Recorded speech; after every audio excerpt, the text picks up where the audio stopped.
My name's Damien. I'm a photographer and filmmaker from London that even from a young age always had a fascinated interest in the paranormal, unexplained and UFOs.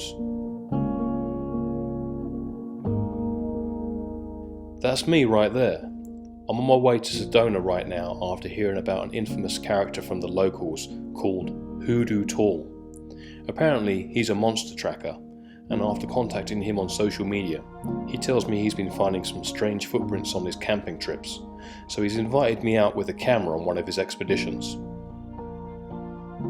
Sedona is well known for its tourism, beautiful landscapes, iconic red cliffs and desert juniper forests, but also for its mystery, energetic portals, reports of UFOs, Bigfoot, bizarre, unexplained otherworldly phenomena, and merging dimensions.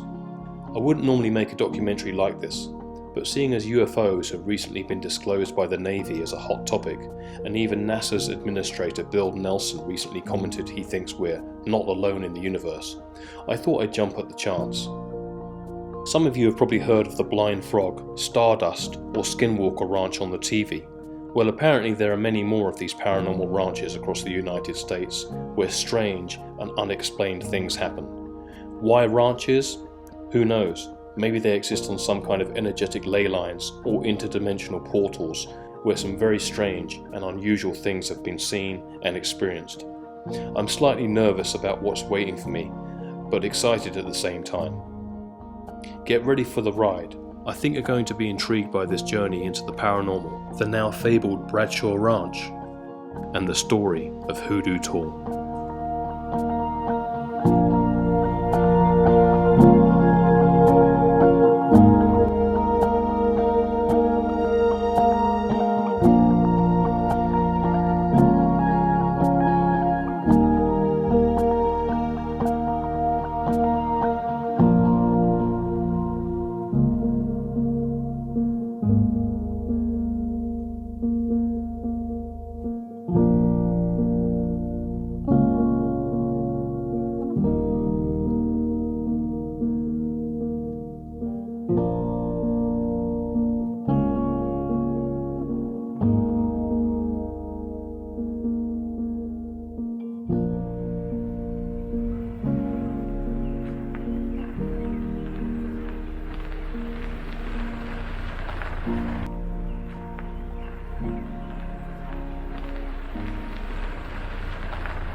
Hoodoo Tall, welcome.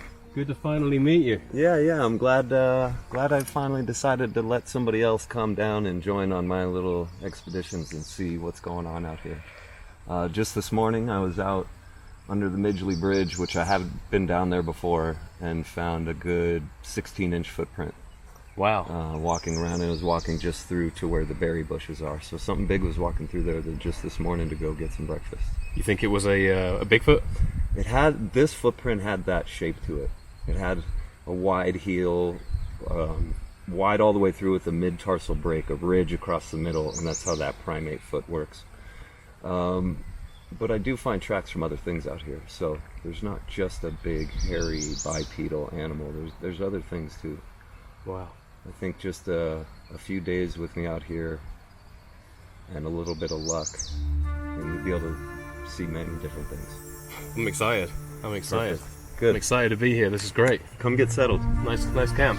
Thanks. When I'm posted up for 10 days, you need it.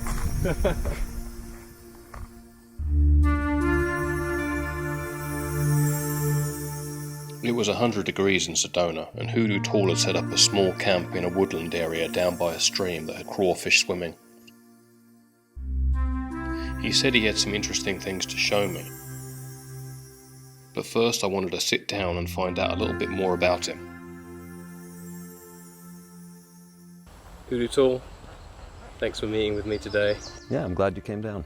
This is a beautiful campground you have here in Sedona. It just so happens that it's not only a place where you can witness strange phenomena, but it's also some beautiful camping. Without the phenomenon, it's a great place to visit, yeah. Tell us who Hoodoo Tall is. There's a little piece of everybody, I think, that is Hoodoo Tall. Everyone has that in them, but very few people embrace it. And it's the motivation to gain a larger understanding of things by experiencing it for yourself.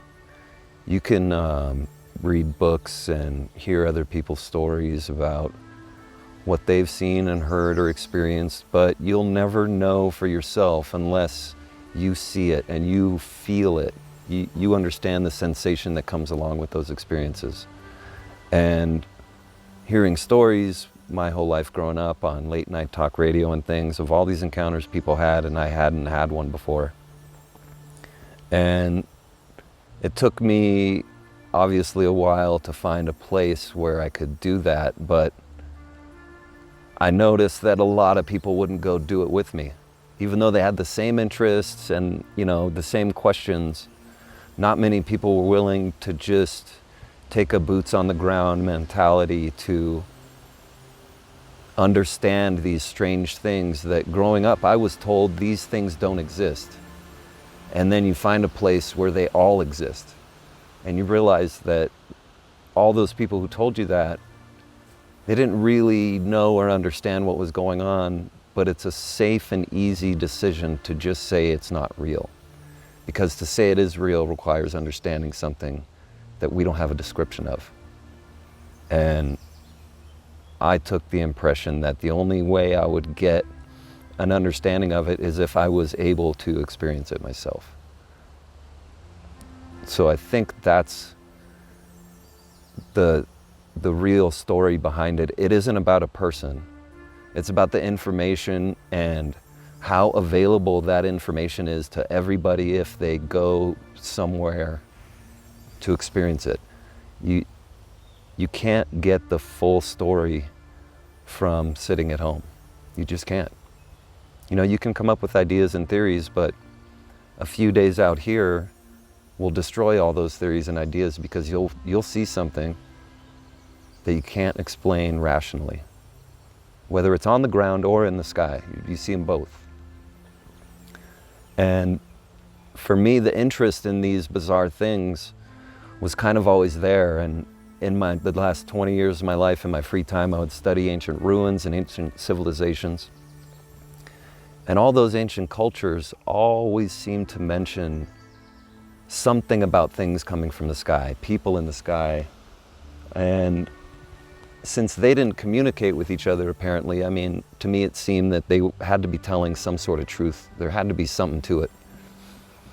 The other thing I noticed was that as I studied ancient ruins, the farther back you go, the more complex and intricate the ruins seem to be. And as they get newer, they get simpler and easier to replicate, which really doesn't make any sense. That means knowledge was lost, because these people couldn't build what the previous generation before them could. And I was very fortunate because about 15 years ago, I was able to meet a man named John Lear, who, when I was growing up, that's the person I would listen to on late night talk radio, talking about he discloses all the information he's learned. And I wanted to meet him, and so I knew he liked cigars, and he always said that, he lives in Las Vegas and he's not hiding from anyone. So one day I got some expensive cigars and went to his house, and he let me right in. And I was shocked, because all of a sudden I'm sitting there with this person and I'm hearing the same voice that I've heard on these radio shows late at night, and this most interesting man to me, and there I am sitting with him. And we got along so well that it began a extremely close personal friendship over all these years, to where when I was in my 20s, I went to Las Vegas for a lot of reasons. And now when I go to Las Vegas, it's so I can hang out with this almost 80-year-old man for a couple hours, And knowing John, he knew Bob Lazar really well, which the Bob Lazar story is pretty remarkable. But John knew Bob at the time and was there along with Bob when all this stuff was going on. And John told me that, this stuff really happened. And the one big clue John gave me was that There was an incident in the Rendlesham Forest in the UK at a US military base in 1980. And John told me he spoke to people on that base, and he knew for a fact that that incident happened. And so for me personally, if I was going to start with something, I thought maybe I'll start with that incident and see if there's any information there. And as I looked into it, there really was a lot of information there. One night, a military person touched one of the craft. A craft landed near the base 3 nights in a row. One night, a military personnel touched it. And after that, he had zeros and ones in his mind. Like he couldn't sleep. It really was starting to bother him. So he got a spiral notebook out and he wrote down all these numbers he saw in his head, not realizing at the time it was a binary code message. And he put the notebook in his desk drawer at home and didn't show it to someone until like 2010. And they decided, let's run this binary code through a machine that can turn it, see if it has any actual words in it. And they translated, and it was a really detailed message there. There was about a paragraph of text, but then there were 5 or 6 latitude and longitude locations on Earth. Very specific numbers, and not something that could have just been randomly from a bunch of zeros and ones. And the places, the pyramids in Egypt and the Nazca lines in Peru. There was one in Belize, but also Sedona, Arizona. And so after knowing John Lear for enough time and sharing information with him and seeing photographs and knowing about Bob Lazar, and I pretty much knew that these craft were real, but I wanted to see one so I could tell myself they were real. And so when I decided that it was time to try to see one, I figured I'll go to the closest location on that Rendlesham coordinate list, which was just a few miles outside of Sedona, Arizona. And I've been here made about 8 or 9 trips here now. Not only did I see objects flying over our head in the sky the first trip, but I didn't think I would see any more than that. And every time I'm out here, I'm experiencing more each time, which is what keeps me coming back. It hasn't gotten old or boring or stale. And I feel like Hoodoo Tall is something that is the people who can drive themselves for their own, because they feel like they'll be able to maybe become a bigger, better person themselves if they can understand a bigger, better thing. And people think that if they go out and try that, they won't get results. But with you with me for a couple days, maybe we can possibly show people how easy it is to get results if your intentions are in line with integrity, and you're not trying to hunt them or you're not trying to trap them or anything like that. It's more that you're trying to get yourself to feel comfortable in the place that they constantly are. And I think once you can get yourself comfortable where they are, that's when you start to experience more. Kind of being spoon-fed as much as you can handle at a time is the way it's felt. To the point where, just where I camp right here, I've had a Bigfoot type creature come by 5 or 6 of the years I've been here, which blows my mind. I've even shown people who live right here near the property tracks that came running through here. And it's not on dirt, it's on pebbles, and it's pushing the pebbles down an inch. And when I showed the guy who's lived here his whole life, his first response was, wow, this thing was really heavy. I mean, like over 1,000 pounds, whatever came running through there. Big tracks. Really far apart.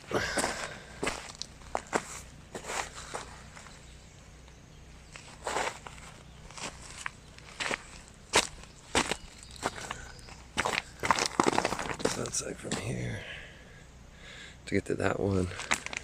1, 2, 3 of my big steps. Another one, same distance to this one. That's big. And every year you just find more and more and more.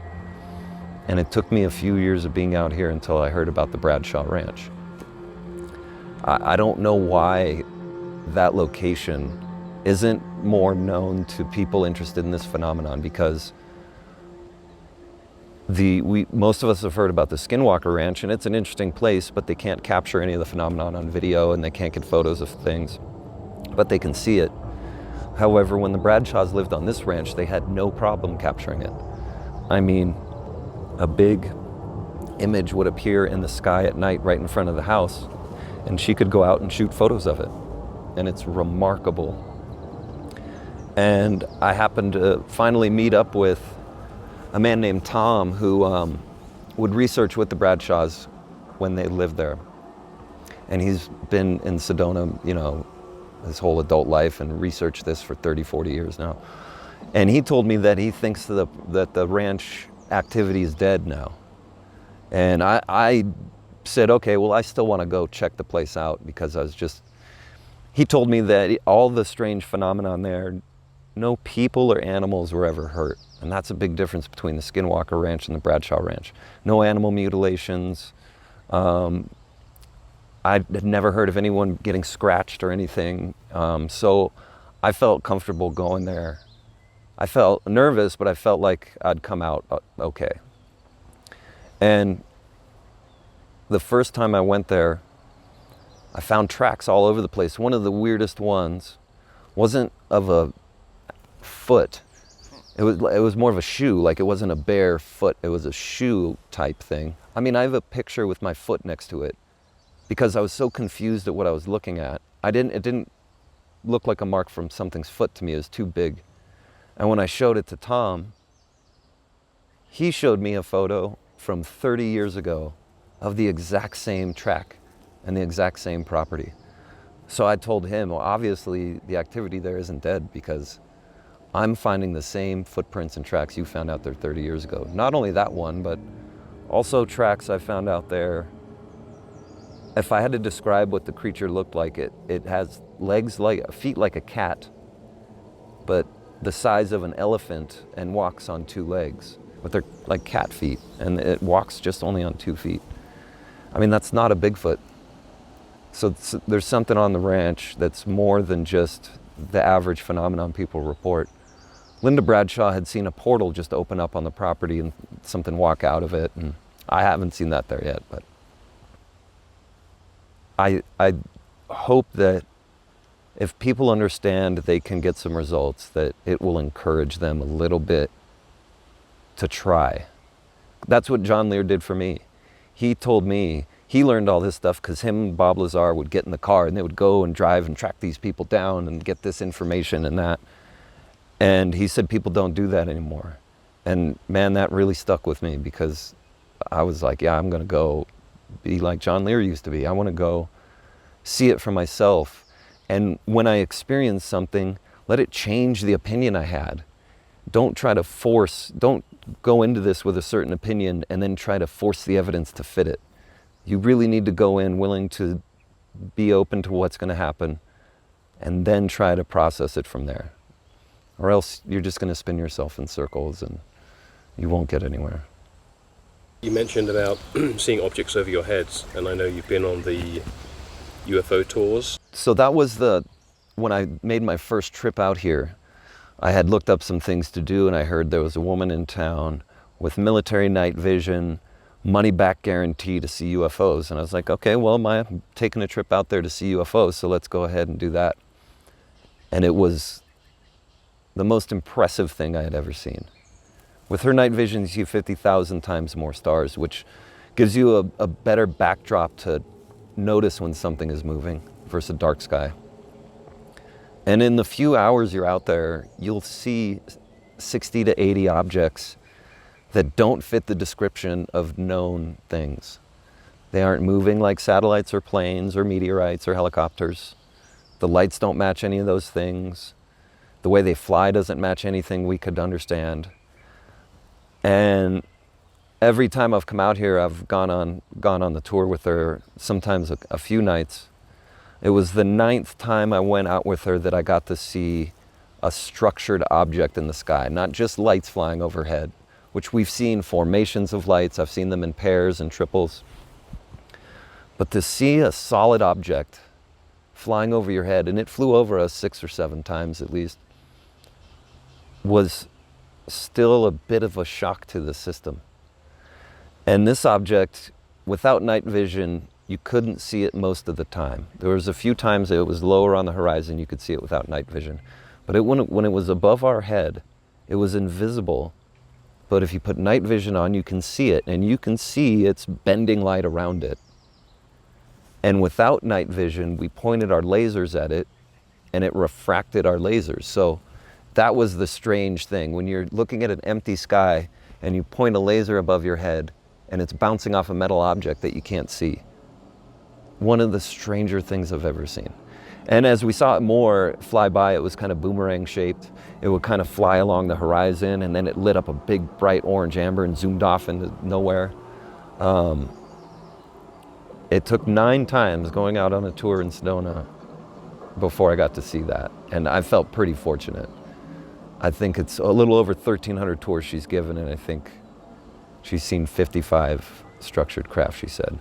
But she's also become a friend. She's a local here in Sedona, and she's a great person to talk to, because if you have strange questions, she doesn't think they're strange. They're normal questions to her. So maybe we can get her to come over to camp and sit by the campfire with us or something, because usually when I'm in town, she's open to going and hanging out and going out with the night vision, even when it's not a tour and things like that. So I've seen them in 1s, 2s, and 3s out here. We've seen some that have as many lights on them as like a firework. When a firework goes off and there's just tons of lights everywhere. I had 4 friends with me a few years ago, and one like that appeared above the trees about 2,000 feet away, maybe 3 times that night. It looked, it was dead silent. A load of colors, a load of light sources on it, and just light up and then disappear. And all of us just standing there in awe, like we can't even imagine. But it was never scary, or none of us ever had a sense of fear. It just feels magical. It feels like you're seeing something that almost you're not supposed to, or people told you you never would. And I think that's a really good way for people to challenge themselves. You meet a lot of people that people feel like they have a good understanding of everything. And we'll see after 3 days out here with me if your understanding of things maybe changed. Yeah. Possible. Tell us about your baby raven. One thing that I noticed a lack of was a connection between these kind of strange groups of people. Like, I know people that consider themselves Bigfoot hunters. I know some people that are witches. I know UFO hunters. I've met ghost hunters. And these people are all really interesting. However, they don't ever interact. They don't share their information.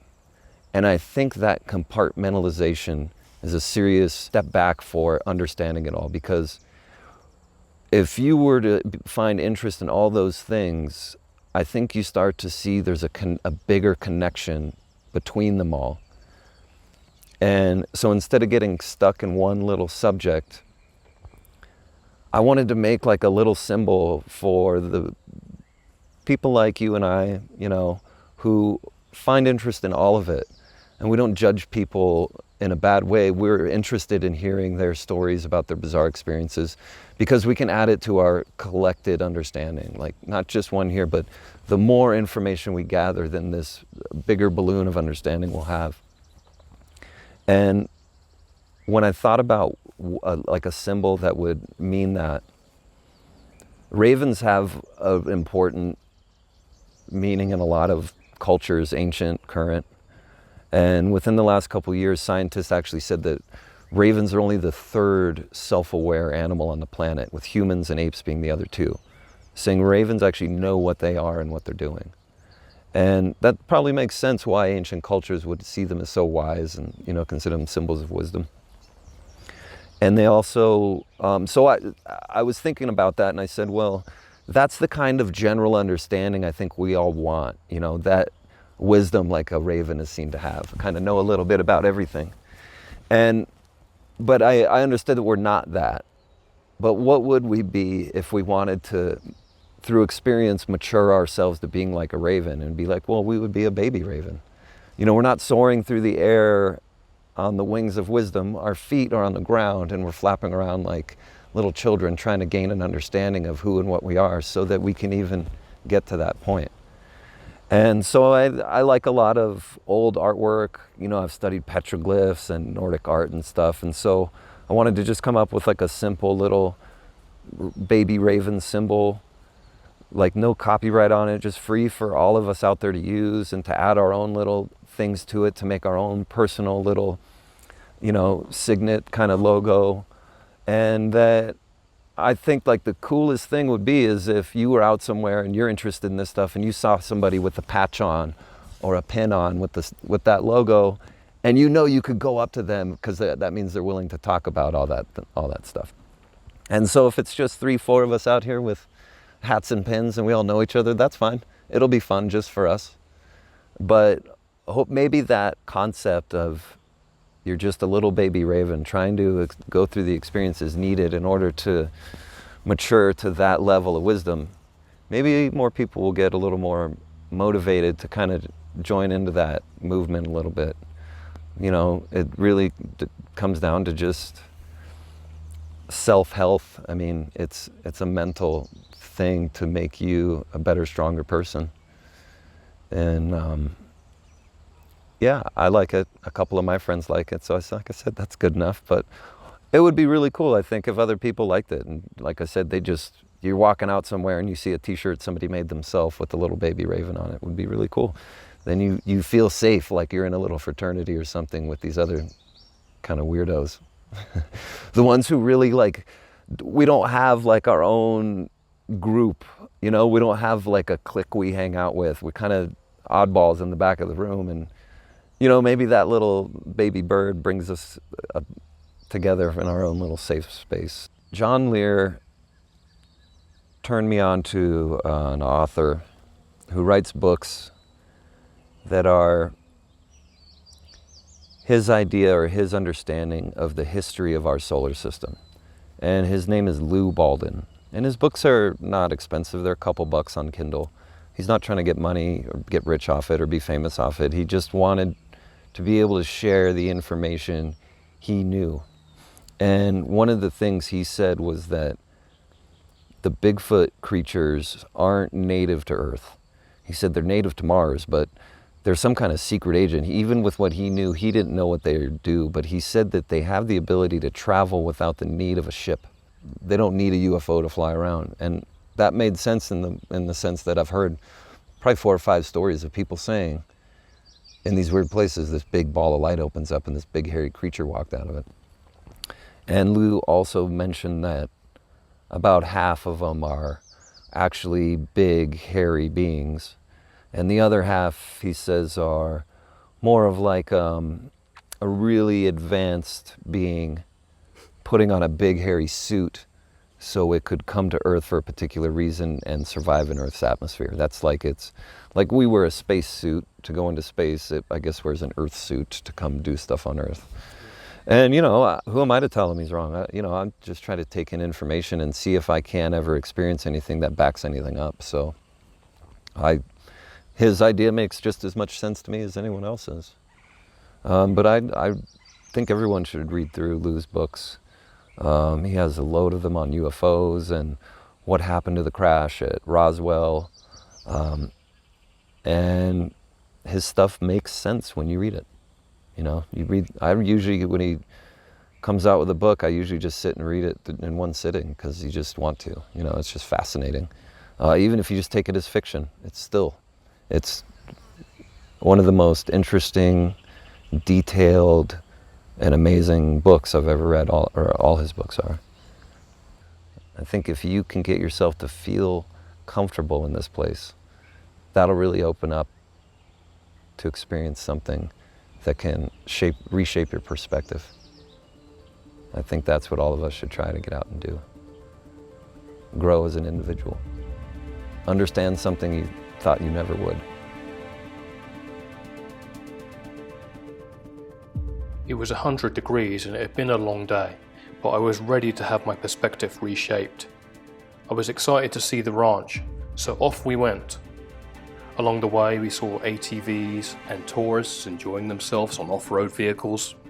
I wondered if any of them had any idea how close they were to this unusual portal that was just around the corner.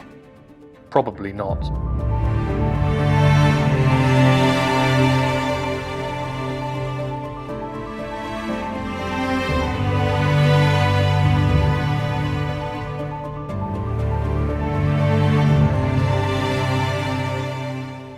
We travelled for about 40 minutes. As we got closer to the ranch, I started thinking back to all the footage I'd seen from Hoodoo's previous expeditions. So many tracks of different shapes and sizes. I wanted to give you the chance to see those too, so you can understand why I was starting to feel a bit anxious to get there, and finally have the chance to see them for myself.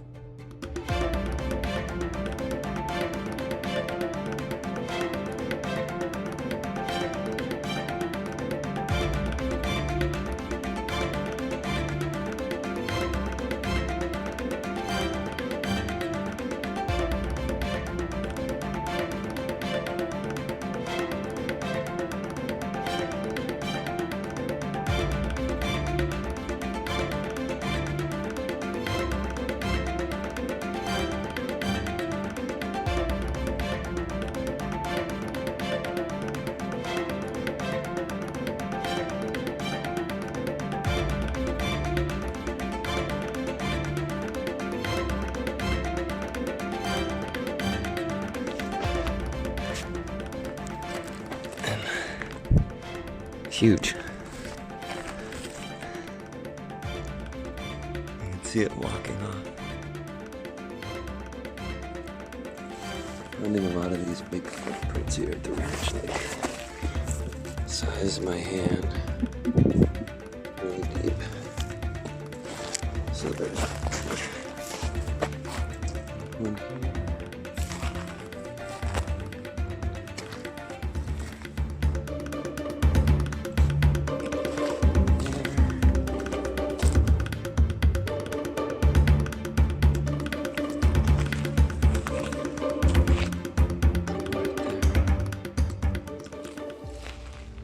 Here. I must have walked off this way. These same big tracks on the other side of the ranch now. They seem to be like hopping, like 2 by 2, and then walking. I mean, it's a big track, like a palm of basketball.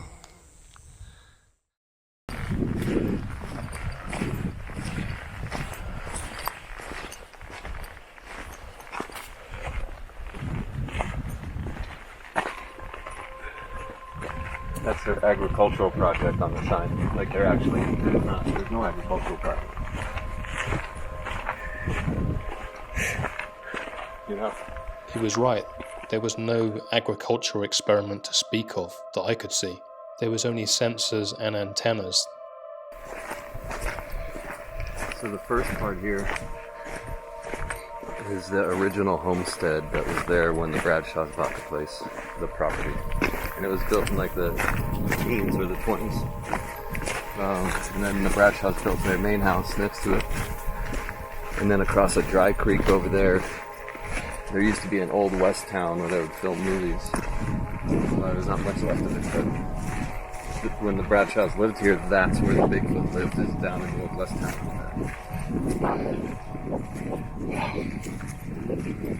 Between the two buildings there, the hair on my arm stands up. It was in front of this old homestead that Hoodoo Tall discovered a remarkable set of rectangular footprints. This creature was so heavy that it left imprints over an inch deep on a dirt road that is used to the weight of cars driving on it.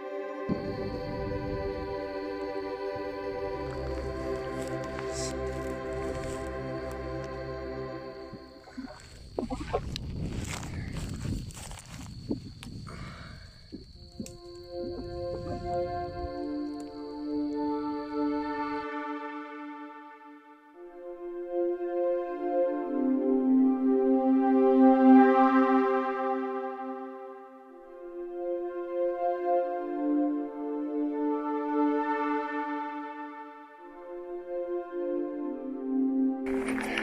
Yeah, over here is like some weird area that at least at night, like... Oh yeah, it's different right here. Hold on. It's starting to stand up. I feel it coming on. Let's go a little closer. Show me. Look at, there it goes. See the little pimples? Oh yeah. I turned to chicken skin for a second. Chicken skin. So this is the front yard, dude. And I'm taking pictures of the people up here. And so it's funny when skeptics say, like, oh, maybe it was just a lady or a guy walking around that night. And it's like, what? There's no way that's possible. Like, we're 8 miles in the middle of nowhere. There's no way somebody was in the middle of the night, like especially in the winter time, walking through their front yard by chance. When Linda Bradshaw lived on the ranch, one of the most impressive things that she and Tom Dongo captured were full-body apparitions of humanoids standing in the front yard. This person was not standing in front of Tom when he took the photograph. There was nobody they could see. You'll notice he has no ear holes and his eyeballs aren't visible. Here is the top of a person's head standing right in front of the camera. Another of this being with glowing eyes. And this one taken in the winter when it was freezing cold out. However, you could clearly see bare feet on the ground. If you follow the pant leg up, you'll notice he's holding some type of device. It's evidence like this that Hoodoo is trying to replicate, as he feels it is proof that these beings and creatures are something not native to Earth.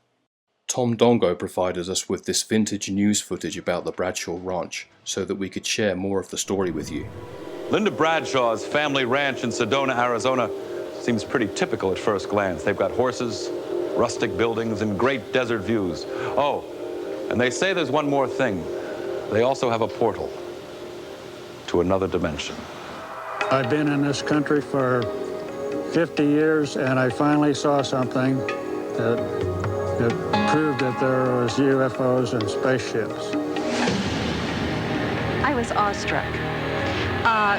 Once I overcame the shock, I grabbed my camera because I wanted to photograph it. What's unusual about this place is the fact that there's such a concentration of this type of phenomena, of the frequency of it, the variety of it that's going on here. In many ways, the Bradshaw Ranch is like any other ranch near Sedona, Arizona.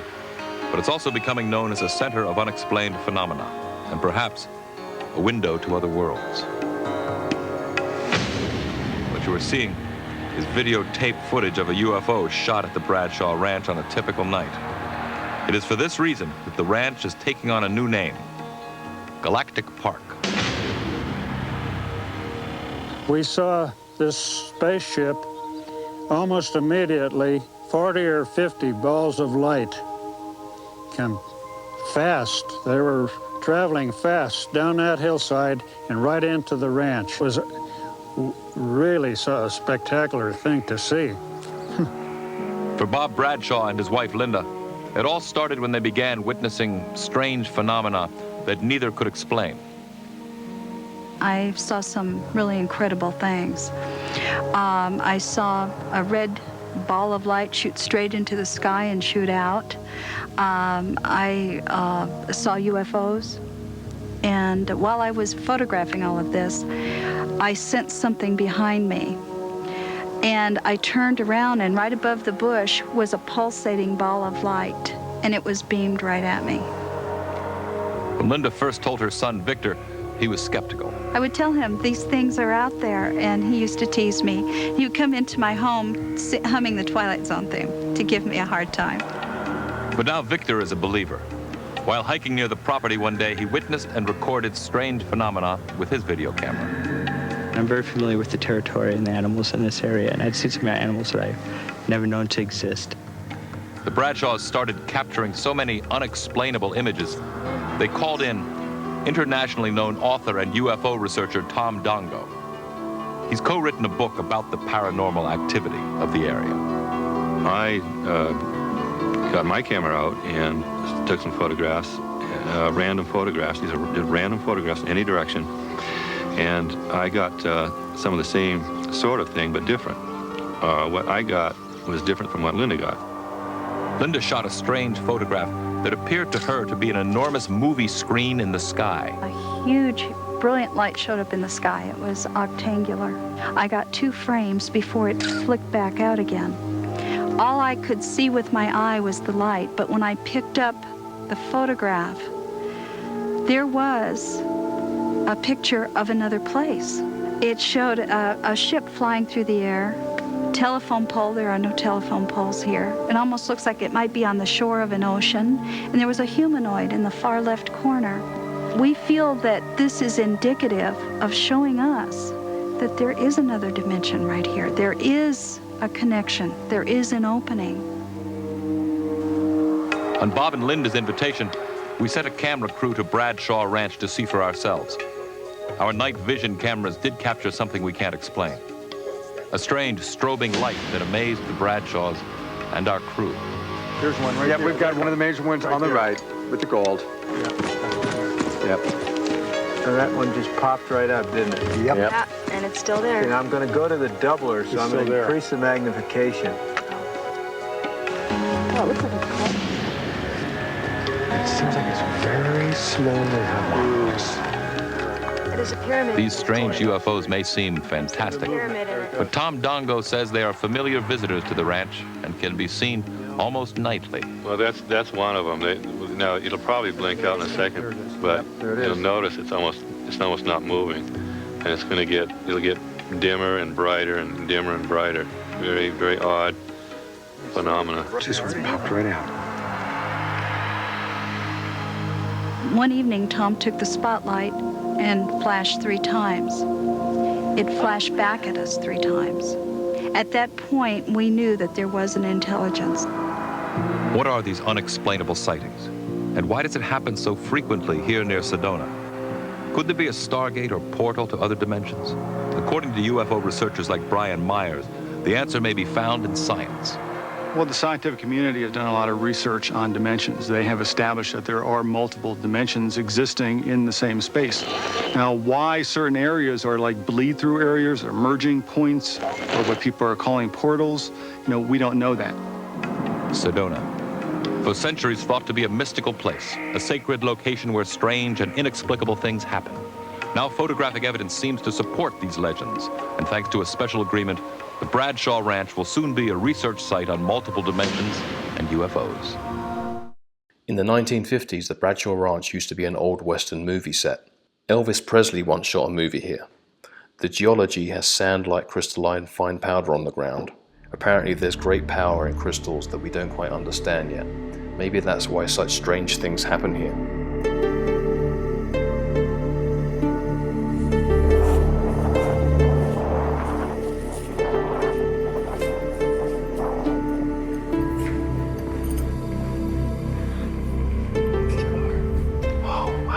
Dude, I want to clean this off and have a super fat party in here. And I'll be the bartender. There's like a little fold-out couch there, and I've been trying to convince myself to sleep in here. Yeah, there's a little fold-out. At some point I want to sleep in here, but I haven't done it yet. The blanket's there. I mean, it looks inviting, right? Yeah. There's a toilet. But it isn't the haunted house. There was never really anything in particular about the house. Yeah.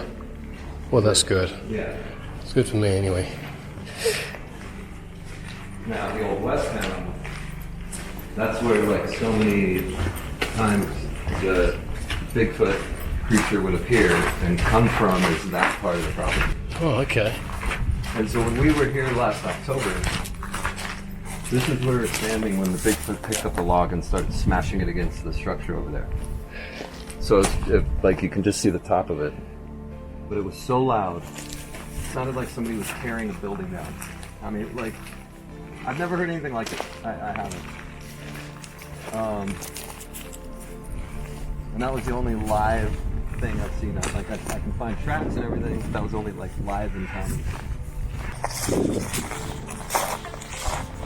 film crew came out here, and their cameraman had to take a piss. And he walked over to pee by the windmill here, and he was missing for an hour. Like, he thought he just went to pee, and when he walked back to the house, everyone had been looking for him for an hour. Crikey. Yeah.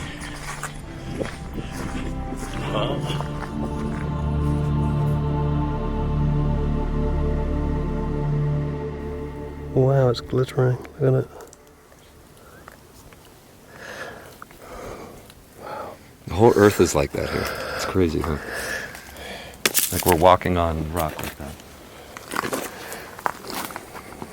So there is about a 2 or 3 mile vein of quartz under the Sedona area, and also running water and iron in the mountains. That's why they're red.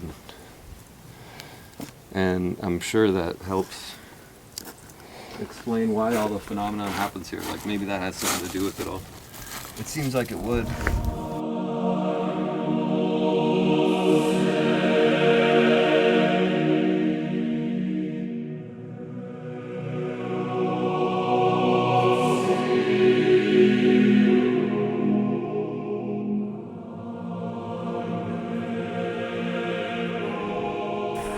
We had come into the ranch late at night, totally silent and dark, with no flashlights or any electronic devices or anything except a Polaroid. And when I took my first picture in the front yard, the mechanical sound of the Polaroid spooked out something that was standing over here in this area. And it picked up one of these. There used to be a few more of these big logs laying around here, like those ones over there. And it picked one of them up and was ringing it around this doorway like a dinner bell, like that fast. It sounded like somebody starting an engine, like. All three of us, we were trying to figure out what the hell was happening, because we couldn't understand it. And they wanted to run away, and I decided, like, no, let's just stay right here. And then it did it again, but the next time it swung it like a baseball bat and just bashed into the building. Like, I thought the whole building was being torn down. And then I saw its eyeballs from where we were standing, glowing orange, looking at us, and then turn away. And its eyes were maybe 15, 20 feet off the ground. It was bigger than these things. So I have no idea what it was. But there were tracks here the next day that were 22 inches long and 8 inches wide. So it was really big. It had large feet.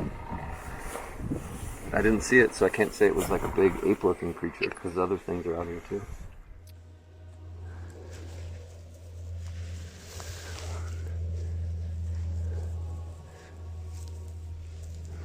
About almost 20 inches by 8 inches wide.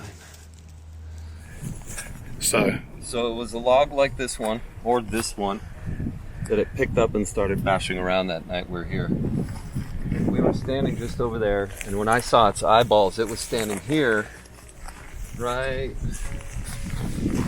by these flowers, right about here. And it was looking at us over this tree line here, which has got to be 15, 20 feet above those trees.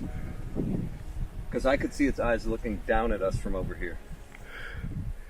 Down at us, and then it turned its head and walked off that way. And then the next day there were huge tracks all through this place, 22 inches long. That was remarkable.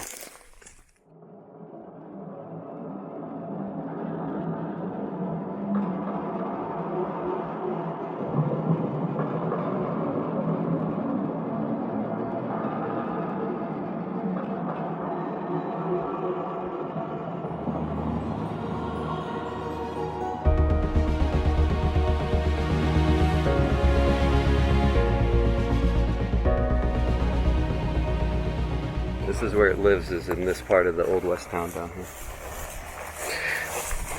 You know Colonel Alexander? Yeah. I met with him to talk about Roswell, and he told me that when they were at the ranch, Skinwalker Ranch, the Bigelow Ranch, right. They were all standing up on the ridge looking down on the property, and then what looked like it was a ball of light on the ground, Right. and then it opened to about 30 feet. It was orange, and then something pulled itself out of the ground, and it was a Bigfoot, what he would only describe as Bigfoot, and it pulled itself up and just ran across the land. I think it was Linda Bradshaw. Somebody saw that exact same thing happen here. A portal opened up and things coming and going out of it like that. Yeah. Wow. I've always felt like this ranch is the twin of the Skinwalker Ranch, but nothing's been mutilated here. And they've been able to capture it here on video and on photographs. This is where they filmed like 50 Old West movies.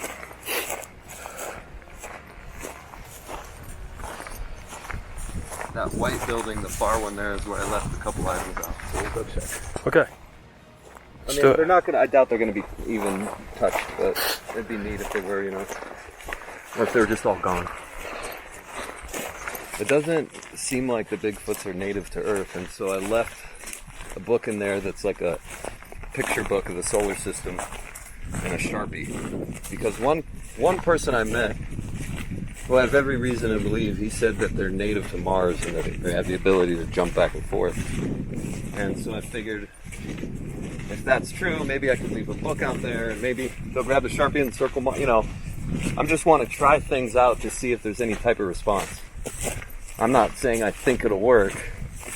I just think that maybe 5 years down the line of trying out different things, maybe something will work. Didn't a friend of yours or somebody you know mention something about them responding to books before? Yeah, there's a gentleman who purchased a large piece of property in Indiana because he heard there were a family of Bigfoots on the property and that they were going to start developing that land. And so, he bought the land to try to protect that family of Bigfoots and to see if he could study them or interact with them. And he started leaving books out in the woods for them to see if they would do anything with them. And he would go return. The books would have, I didn't get details, but he said the books had been critiqued. So not only had they read the books, but they were leaving some kind of critiquing type of comments about what was in the books. So I thought circling something in a book with a Sharpie seems like something they're capable of doing, so just maybe give it a try. And we'll see. Who knows?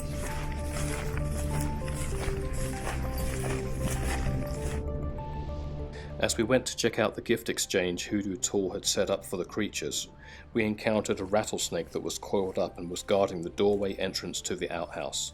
Hoodoo only saw it at the last moment, before almost stepping on it. And a foot of him. Oh my god, that terrified me. What?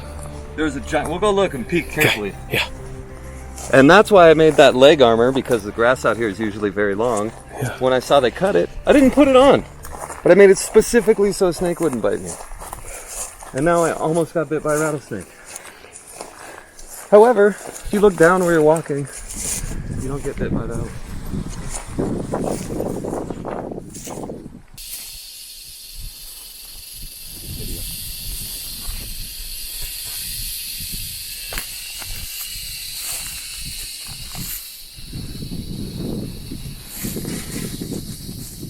Yeah, he is mad.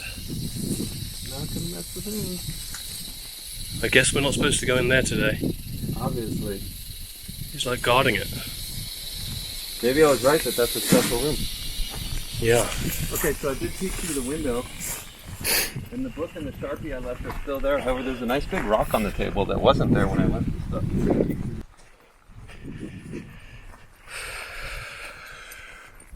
Bro.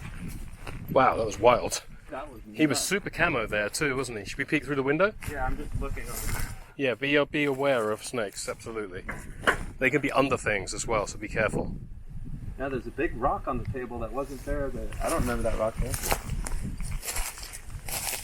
Maybe it left the rock for me. You can see the book and the Sharpie.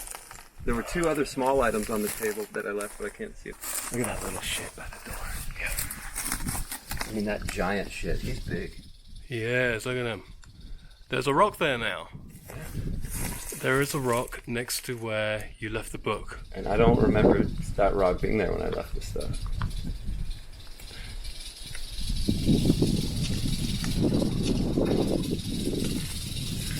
And I don't see the two small items. Oh, I see them on the other side. Okay. Oh, there's a rock. Oh, there you go. There is a response to your book right there.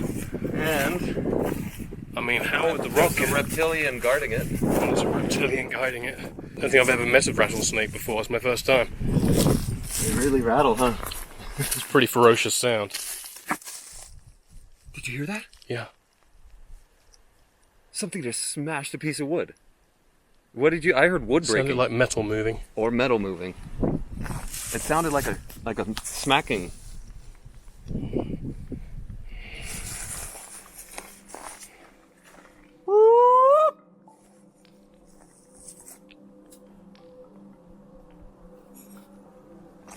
Check over.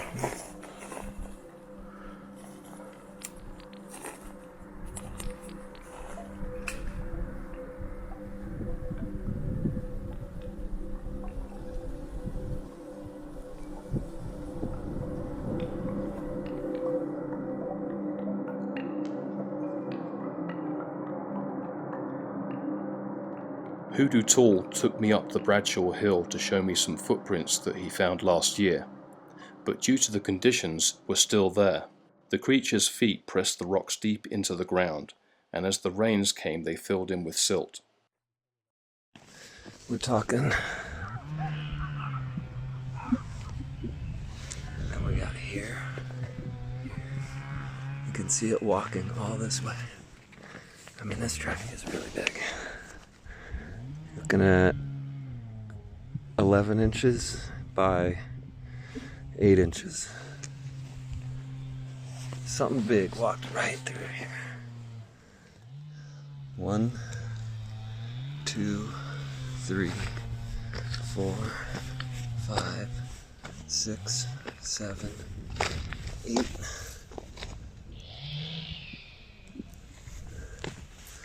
They go through the bush. 9, 10, 11, 12, 13, 14, 15, 16, 17. Walkway. Can't see it from low angle. There.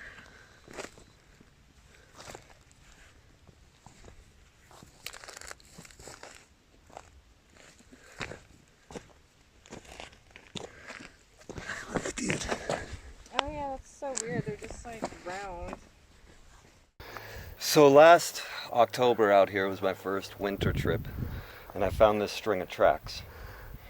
And what's impressive about it, if you look at the ground here, the reason there's tracks are because whatever it was so heavy that it pushed all the rocks down into the dirt deep, and then as it rains they fill in with silt. So it leaves like these open looking patches. We can see the whole way it walked. I mean, so without that rock there, if you look at the track size, it comes like up to here. So that's 8 inches, so 14-inch long. That goes here.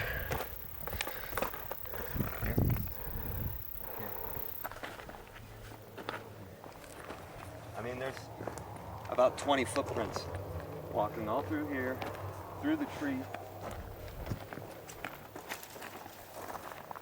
back to here. And then they walk off this cliff. The tracks continue. Here's one. Here, here, here, here, here. And then gone. Yeah, it's not a person because person's not that heavy. Oh, I mean, look at us. We're not even moving the rocks at all. And it pushed the rocks down an inch. I mean, look how deep it pushed these rocks down. Look at how deep is down is this rock from there? 2 inches deep? That's how deep you got to go to find the rocks that used to be this height. It's that heavy. There's a couple more over here too.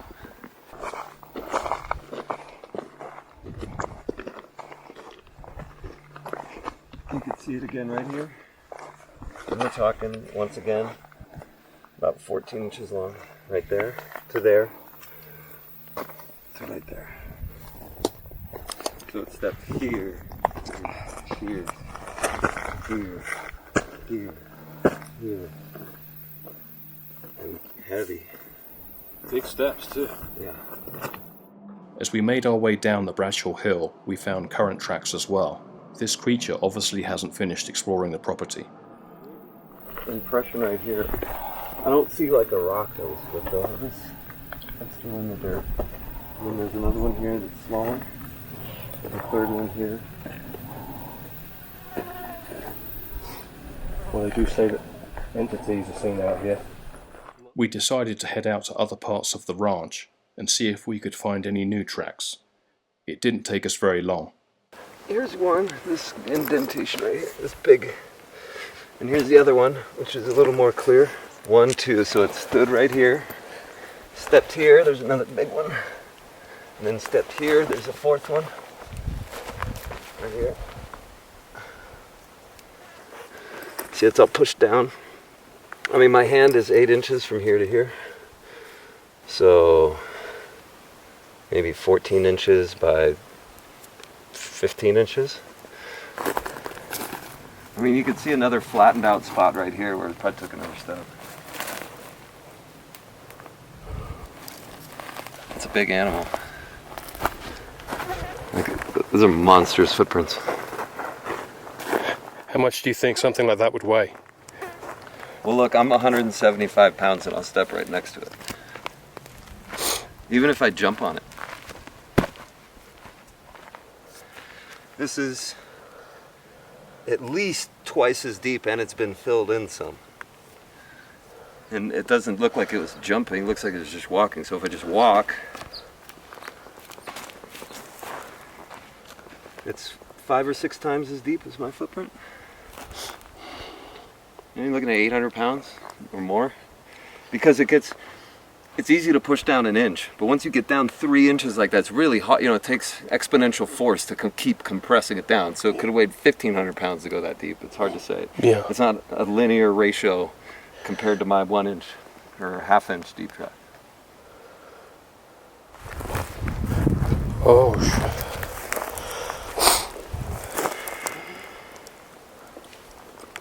We found a massive footprint with obvious toes. Toes. 4 toes I can see.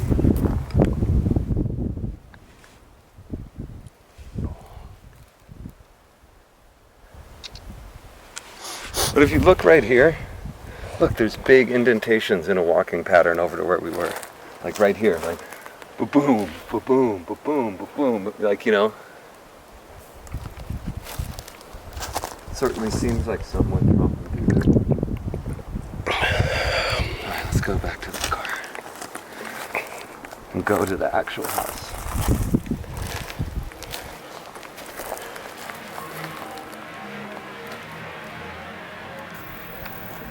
There's a big impression right here. I don't see like a rock that was flipped over this. It's still in the dirt. And then there's another one here that's smaller. And a third one here.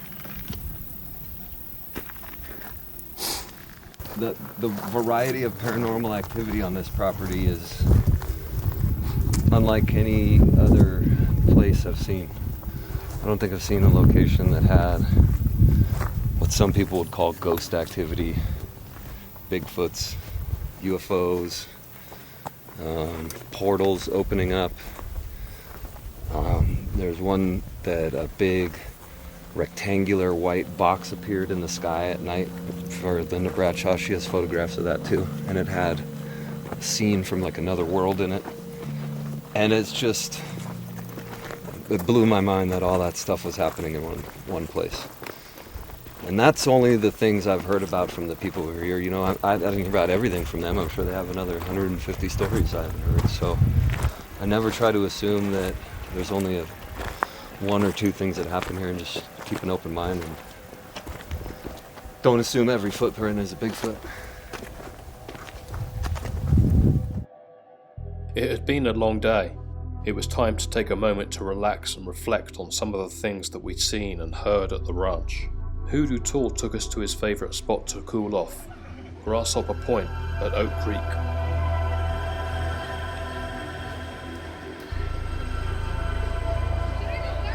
Those little tiny fish are nibbling on my toes. They're literally nibbling my toes right now.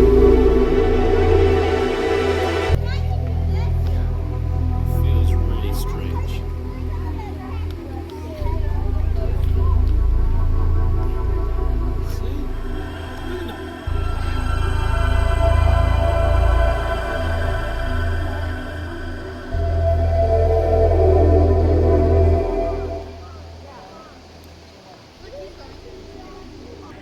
Along with tracking monsters and watching UFOs, Hoodoo tells me that he loves to visit different swimming holes in the area and go for a cliff jump when he can.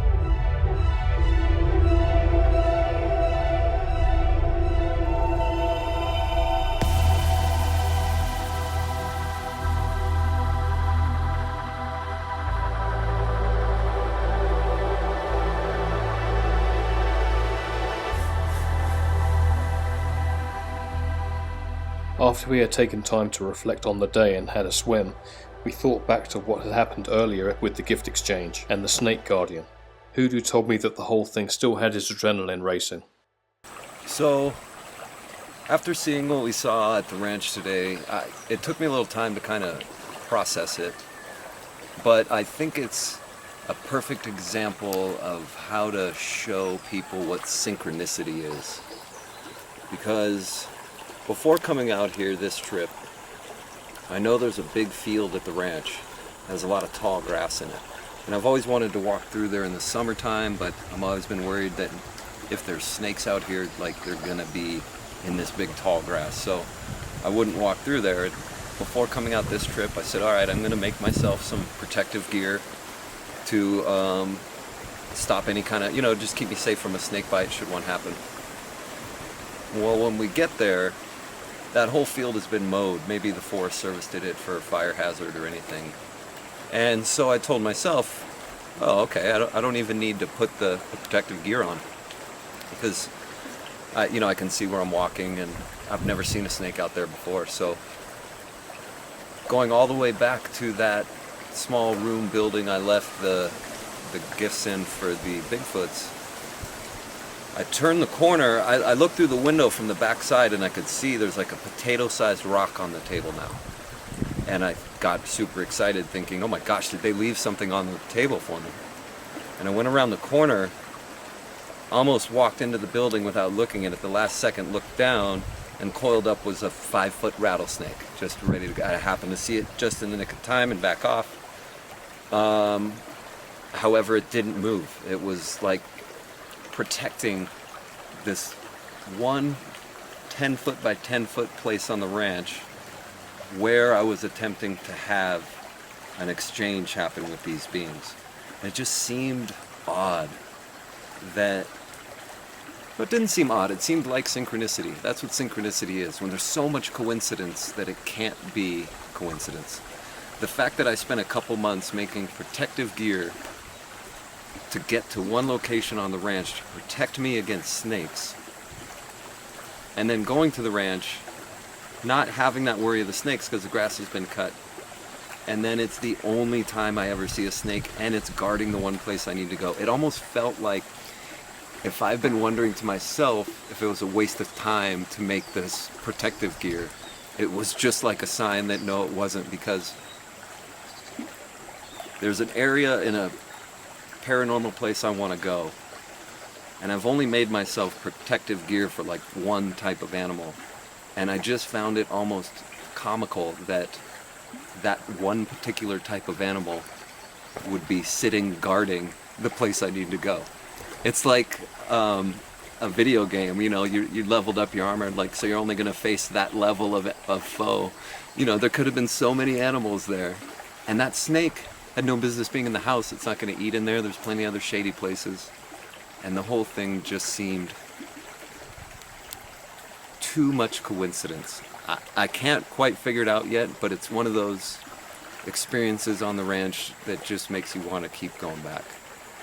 And so the other thing is that now you have come out on expedition with me. I had a couple expedition patches. The first one is, this is the flag of me. This is my flag, as you call it, Hoodoo Tall's logo. And Velcro.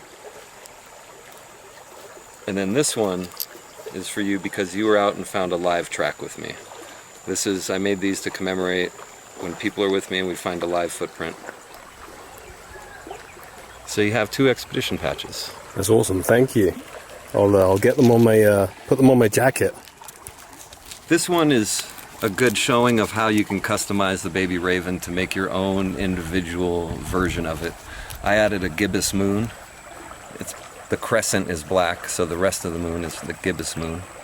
And the 2 lines underneath are an ancient symbol for synchronicity. So my personal flag is a baby raven standing on synchronicity or relying on synchronicity out at night, and that's where you usually find me, is out at night relying on synchronicity, hoping to experience something. So that's my personal rendition of the baby raven. I hope to see other ones out there. After our relaxation time at the creek, we went back to camp, and we noticed a bright object hovering in the sky. At first we thought it was a UFO, until a bird-watching couple with a very powerful lens pulled out their camera and showed us that it was just a weather balloon.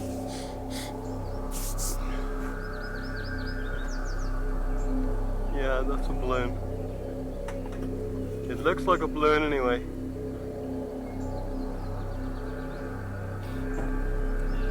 It looks like a balloon, check it out.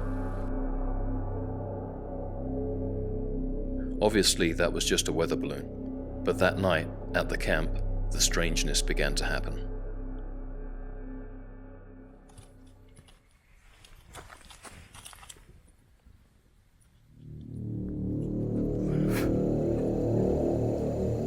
Hey, Mr. Skunk.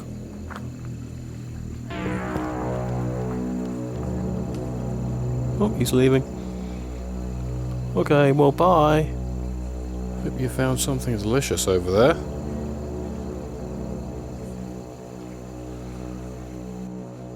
I didn't notice this at the time I was filming. Maybe it was a moth, or maybe it was an orb. Who knows? Night had fallen at the camp. That's when we started to see UFOs flying overhead. Yeah, there he is.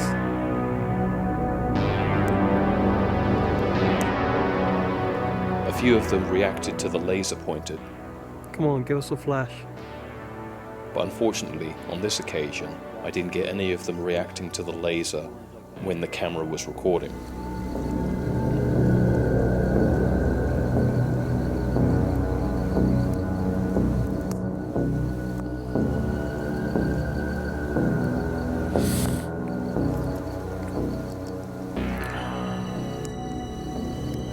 I want to wait. I want to capture the ones that flare. So that's not the same thing as what we just captured earlier. It seemed they were camera shy because whenever I had the camera rolling, they wouldn't do the flare back at the laser pointer.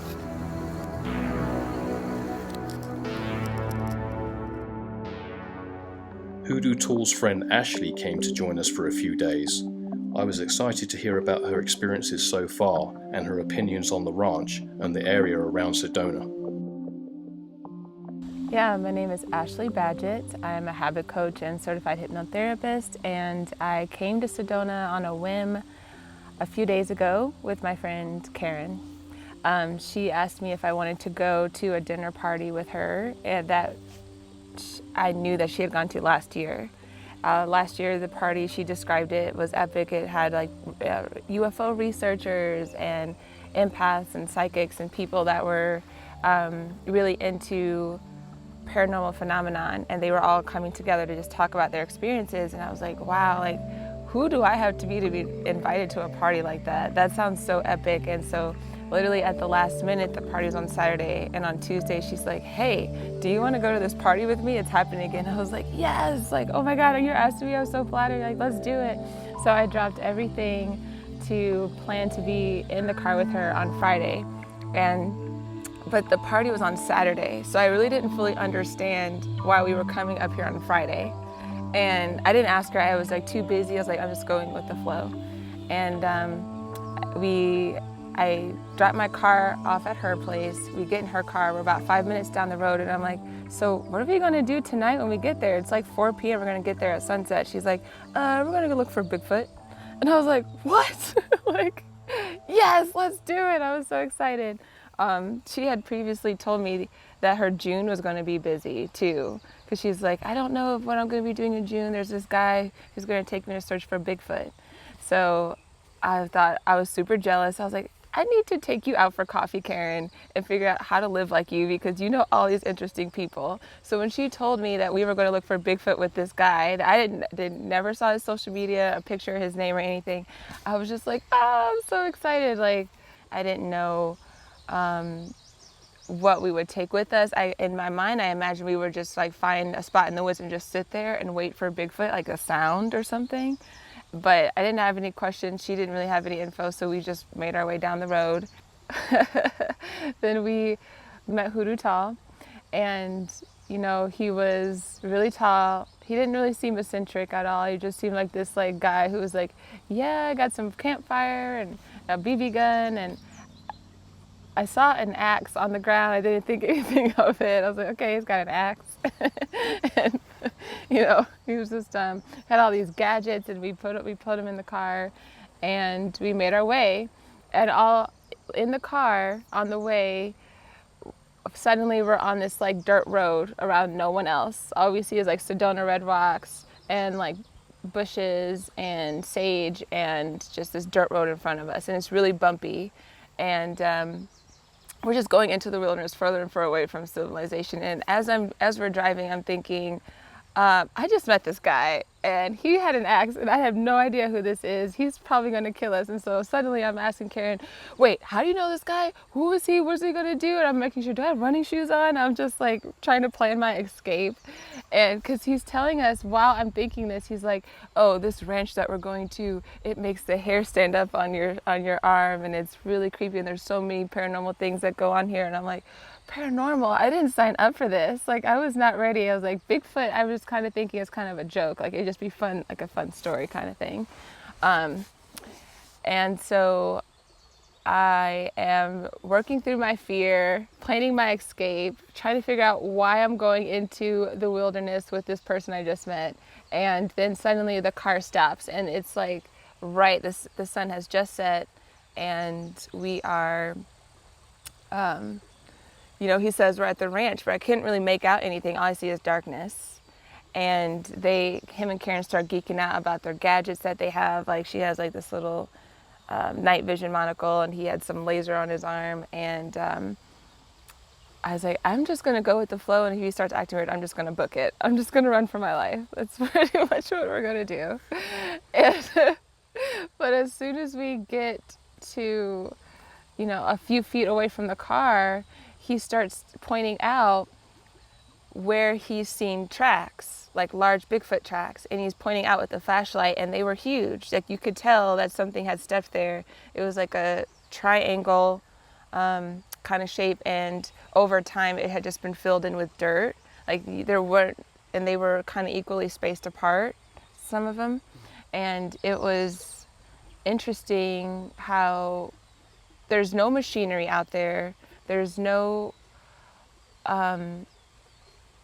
anything that would have been in the environment that could have done that wouldn't have made a track like all over the place. You know what I'm saying? Like, something clearly was stepping through it. And I thought that was really interesting. So I kind of started to calm down. At that point, I was kind of freaked out, like, well, maybe there's a huge creature that's going to get us, but I was less afraid about him. I was kind of warming up to it.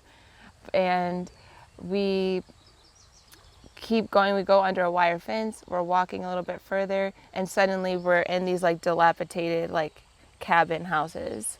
And I guess it suddenly occurred to me, oh, a ranch. They kept saying ranch. It didn't even occur to me like what they were talking about. So it was an old ranch with a windmill, and the houses were really spooky. It was really spooky to see them, especially at night. You have no bearings of your environment. All you have is your flashlight, and you're just seeing like these old broken down houses. And the first thing that really stood out to me was the windmill. The windmill was really tall. And as soon as I saw it, I looked down. I got creeped out by it, and it's really unexplainable to be freaked out by a windmill, you know? And so I just kind of looked down, and I was trying to stand closer to my friend Karen. I was like, I just want to be near someone. I don't even know what that is, but I'm just going to look away. And we kept walking. And that's how I pretty much approached the whole thing. The whole time I felt like there was, I don't know if I could say a presence, but there was definitely an energy that just every time I came across something, I wanted to look down. I was like, I just don't even want to know what that feeling is, where that feeling is coming from. And Hoodoo Tall said, you know, he turned around, he said, just get comfortable with how it is here. Just kind of get comfortable with the energy here, because it's not bad, it's just different. And I was like, okay. He's like, now let's go in this house. And I was like, I'm good. It's like, I actually have a video, because I started filming at that point on my phone, and I have a video of whispering. After he said, let's go in the house, I'm whispering, like, that's how people die in scary movies. And I'm like, I'm good, I'll stay here, thanks. And I'm like watching him go into the house. And but then I realized I was alone out there in that creepy feeling, so I had no choice but to go into the house. And if you go in, there's like beds and furniture and, you know, the graffiti, people's, like, I believe in like eyes and graffiti on the walls. And but there's no, like, there's hardly any spider webs. It's just like the walls caved in, they're water damage. And it's really like a Blair Witch Project type environment. Like, why, you know, an abandoned house in the middle of nowhere. And he starts telling us stories of things that he's gotten, like, through the grapevine, through his friends, through other researchers. And one is Linda Bradshaw, I believe.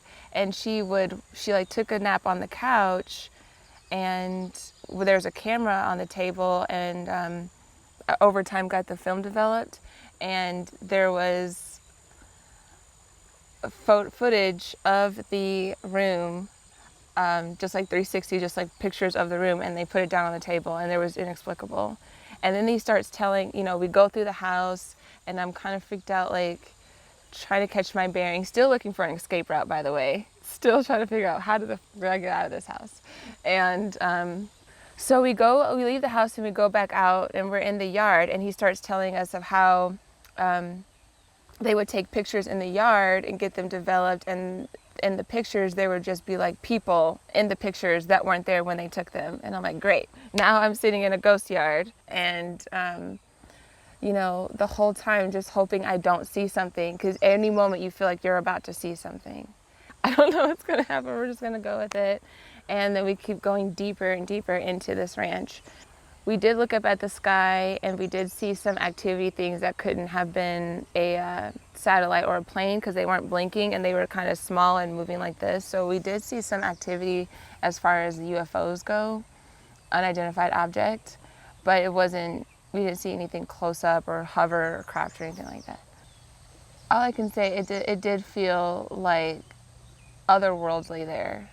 It felt, and it was uncomfortable there for sure. Not just because it was dark, but because there's just an energy that was really different. And the whole time, like I said, I was looking down, like I didn't want to, but looking back, I regret that. I wish I would have looked up and kind of made contact with what was around me.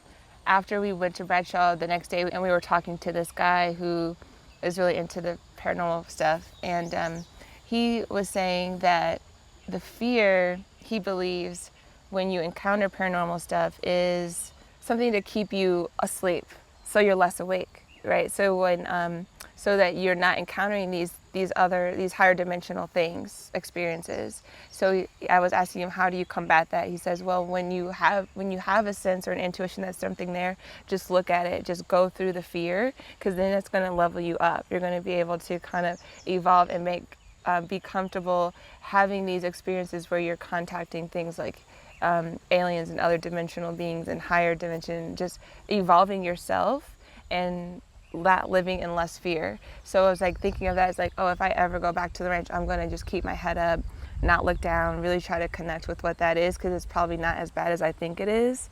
And I didn't get harmed, and Hoodoo Tall goes all the time, and he's still one piece. And actually, while we were on the ranch, I kept asking him, why do you keep coming out here if all this paranormal stuff is happening? He's like, well, because no one ever got hurt from it. No one ever got hurt interacting with whatever is out here. So it's like, if I'm going to explore paranormal things, it might as well be here because this is the safest place to do it. And that kind of cooled my jets too. I kind of felt more comfortable, like, okay, that makes sense, you know. And that's really it. I mean, we went back a second night after the dinner party.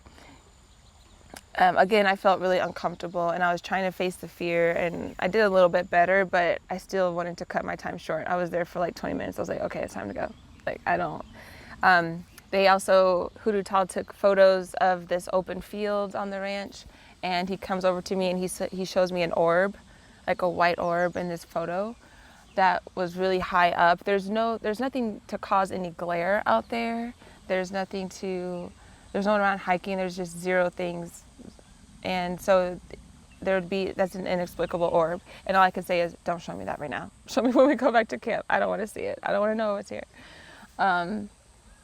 And yeah, we eventually just started stargazing. We did see a lot of activity that night. It was close to a new moon, so it was just like pure sky. There was a lot of activity. Once we went back to our cars, we sat and looked, you know, things, again, just having a weird trajectory, sometimes moving in tandem. That couldn't have been a plane, couldn't have been a satellite, because satellites and planes move a certain way. So we definitely saw activity before we left the ranch that night, and it was just a relief to get out of there again. But I'd like to go back during the daytime. It was very interesting to get more people's perspectives and opinions about the ranch, just like Ashley had explained. I was really excited to talk to more people. We headed into town so we could meet Melinda and do our UFO tour.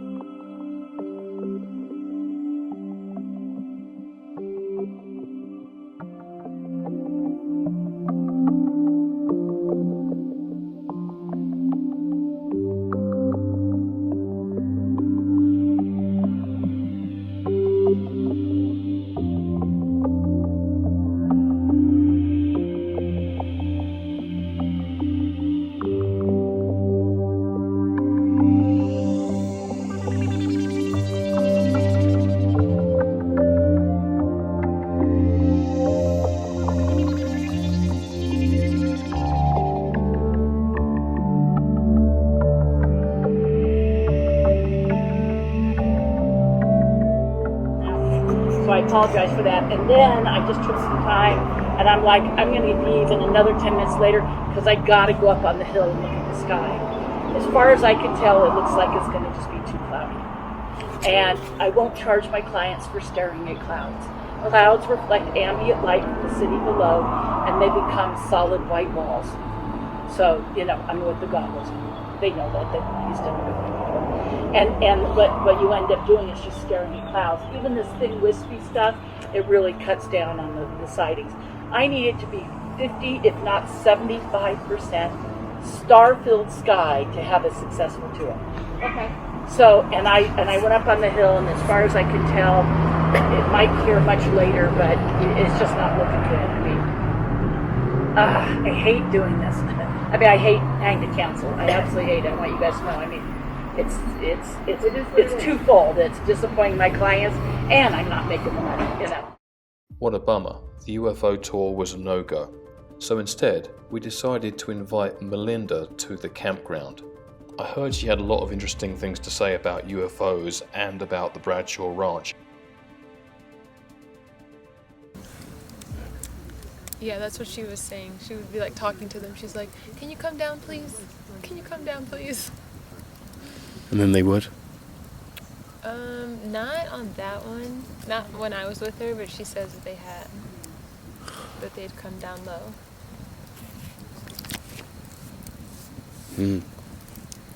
He may have been on one, because she said that, like, she's done about 13 or 1,500 tours, UFO tours. And out of those, only on the 58 times, like, they've come down, like, super low, where you can actually see, like, them detail up close. I know. That must be amazing. 58 times. So it's rare, but. Yeah, we'll try to bring it out and see what she says. Well, the restaurant was really slow. Oh, was it? Yeah, and finding you guys was a little bit tricky. You bought a chair. That's smart. Yeah, I have for my tour. I have 15 chairs in the back of my car. Oh, gotcha. He goes, "Do you have a chair?" And I said, "Do I have a chair?" Yeah. Yeah, I got 15 of them. But I grabbed just a really lightweight one. Little camp, the creek. Party animal. So my name is Melinda Leslie. I'm a researcher, investigator in the UFO field. I'm also an abductee that went public. And I've been, whoop, the smoke's going right towards me. We're at a campfire, so I'm in the smoke. And I've been very involved in the whole UFO field for 32 years. How I got involved in the UFO subject, UFO research. First off, it's worth saying I had reasons to think maybe as a little kid out our bedroom window where I grew up in Palos Verdes, California, I may have had a UFO sighting. It was kind of questionable. And then with a friend in 1987, I was living in Southern California, and I was coming out to Sedona, Arizona, where I now live, every once in a while. And there was one friend I would come quite a bit, and her and a couple other friends came out over what was called the harmonic convergence, which was a big planetary alignment, and everybody who was into either New Age or metaphysical stuff, or spiritual stuff at the time, came to Sedona. There were other places on the planet where this was supposed to really be happening, but just for ease of travel and in expense. So everyone came. If you were in the U.S. or particularly if you were in California or the Western U.S., you came to Sedona, and on that trip we were in somebody's home, and somebody was channeling ETs, like higher being ETs, and said, if we go out in the dry, if we go outside, they'll do a flyover.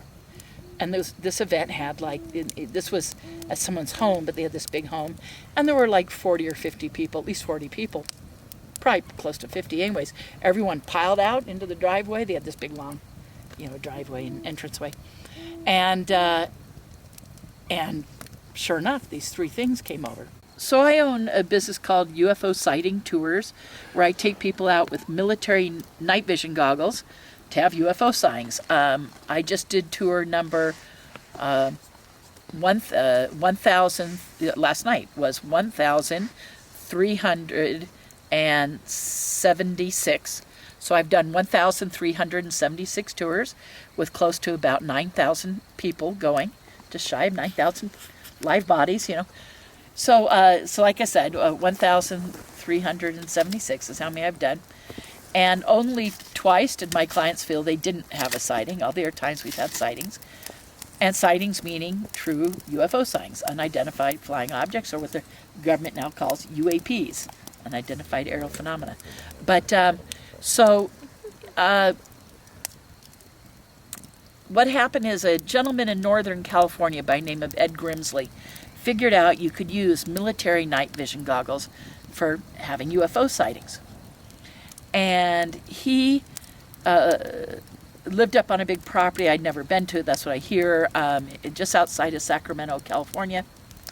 And he would have people over, and he was using the military night vision goggles, PVS 7 Gen 3s, to stargaze. And yet he would see these other things. He was seeing UFOs too. So he'd have people over and show them. And I'm not sure how. I think someone told him about a conference going on in the Bay Area in San Jose, which was Victoria Jack's UFO conference. And so he showed up with his goggles, and there was a kind of a wrap party for the speakers the last night, like a private party where someone had brought in some food and pizzas and a bunch of alcohol, and yet it was in like a small lecture or room just off like the backside of the hotel, and the backside of the hotel had a great big extra amount of parking, and then beyond that parking was the freeway, and right there was the off ramp for the freeway, and but he was taking people out in the parking lot with the night vision and showing them UFOs. And I was hearing about it. I'm in the party. I'm going, what's all this? And people kept leaving the party. I'm like, what's going on? And finally someone said, Melinda, come look. And another researcher, and I lives in San Diego anyways, he and I, next I know, Ed's handing us 2 pairs of goggles. We look up and we see these 2 things go barreling across the sky. And all of a sudden they just went like pinking shear, hard edge zigzag. And we're like going, what? And I'm like, you guys have been seeing this? Yeah. And I'm like, oh my God, we're in a parking lot at a Marriott in San Jose, California, having mind-blowing sightings, and I'm like, okay. So next time he showed up at a conference with goggles that I was at, and I heard, hey, Ed's here, he's got people in the parking lot again or up on the roof. It was like, I'm going, Yeah. And I saw them.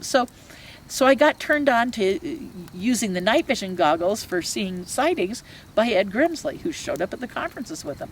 And then some conferences started to have them as a scheduled thing, like Ed's going to bring his goggles and they're going to advertise it, like what was International UFO Congress back when it was in Laughlin and owned by Bob Brown, for instance. He would come and be a scheduled thing.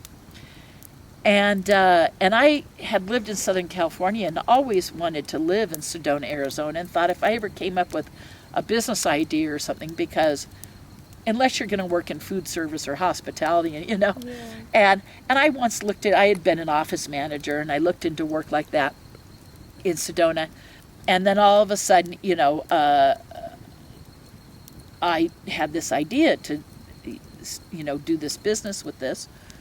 With the night vision, and then found out that there was someone in Sedona doing it, and I looked into what they were doing, but I didn't agree with what they were doing. They were charging an arm and a leg at the time, and other things, and I asked around, and I heard weird things about what they were doing at the time. And I remember saying something to Ed. Well, Ed had helped those same people get into goggles, and he still lived in Sacramento, but he met them, at events or whatever, and helped them get into it. And he had a falling out with them. And he said, I think you should do this. So Ed actually was like, I really think you should do this. They're not doing it right. They're charging too much and this and that. And I said, well, I would charge this much and do it this way. And he was like, yeah, I think you should do it. And he was really supportive. But he didn't have extra goggles to necessarily sell me. And then a friend of mine, that's Jocelyn, who you guys met, whose house we were at, she worked at the Center for New Age. And Jocelyn said, well, why don't I hadn't moved here yet, and she goes, why don't I talk to the owner of the center? Maybe she'd be interested in doing this there, and maybe she'd buy the goggles and you could make payments or something. And so that happened. And I took 2 trips from Southern California out here. I'd come on and off to Sedona starting in the early 80s anyways, but I took 2 trips just to come out and meet with the owner of the center and talk about kind of this business plan and this idea. And she was very supportive, and at first was going to buy goggles, like buy 2 pairs, and I'd make payments to her. And then all of a sudden, I'd already made plans to move, and next thing I know, she's like, I'm not going to buy the goggles. And I'm like, what? No, I can't do it without them. No, I can't afford them. And someone I knew, a friend, long story short, a friend of mine said, okay, why aren't you doing this? And I said, I can't afford the goggles. She's not going to give them. And he said, what if I got you the goggles and you made payments to me? I'm like, oh my God, would you do that? So I did. And then after I came out here, a friend that I met out here, because I kind of had a falling out with him, long story short. But anyways, then a friend of mine out here said, okay, I'll help you get in goggles. And I made payments to her. And then I bought another pair and another, on my own. And so now I have 8 pairs. And pre-COVID, I was taking up to 16 people at a time with 8 pairs. But now I've been limiting it to 7 people plus me, so people all through COVID weren't having to share the equipment. And then every night, when we thought COVID lasted on surfaces, I was wiping them all down with alcohol wipes and everything, every night. And eventually didn't have to do that because they learned it didn't stay on the surface. More than about an hour or 2 or something, didn't remain on the surfaces.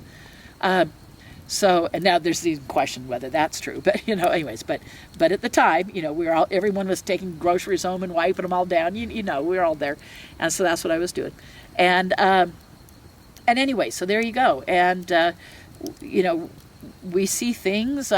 Majority of what we see is high up. I always tell people don't expect to see structure craft. Structure craft is like this, floating in the sky above us. We have seen fully structured craft 55 times. And so it's not that it won't ever happen. It does. It's happened 55 times. But I tell people, majority of what we're going to see is up too high to see the shape of it. It's just up too high. But we see things that stop, turn, change direction, shoot off, fly in formations. I mean, you guys have done this with me, so he's done it with me a bunch, but now you have too and seen it, right? Right? You saw formations that night and things that, at one point, Karen, I don't know if you saw it with her, I think Karen and like 2 other people saw one make a hard right angle turn. Were you one of those people? I mean, I saw lots of... At the party, weird... Yeah. So, and like I said, things flying in formation, things that, I never know what we're going to get. Some tours, it can be kind of ho-hum. Luckily, I have a money-back guarantee. You'll see stuff or get your money back. Now, luckily, only twice did I have clients feel they didn't have a sighting. And one of those was 2 older couples. They didn't know each other before the tour. And we get back to the Center for New Age, and I said, I owe you a refund because we didn't have, anything happen. And they said, Melinda, and they talked amongst themselves. They came back to me. They said, Melinda, we had such a good time. We refused the refund.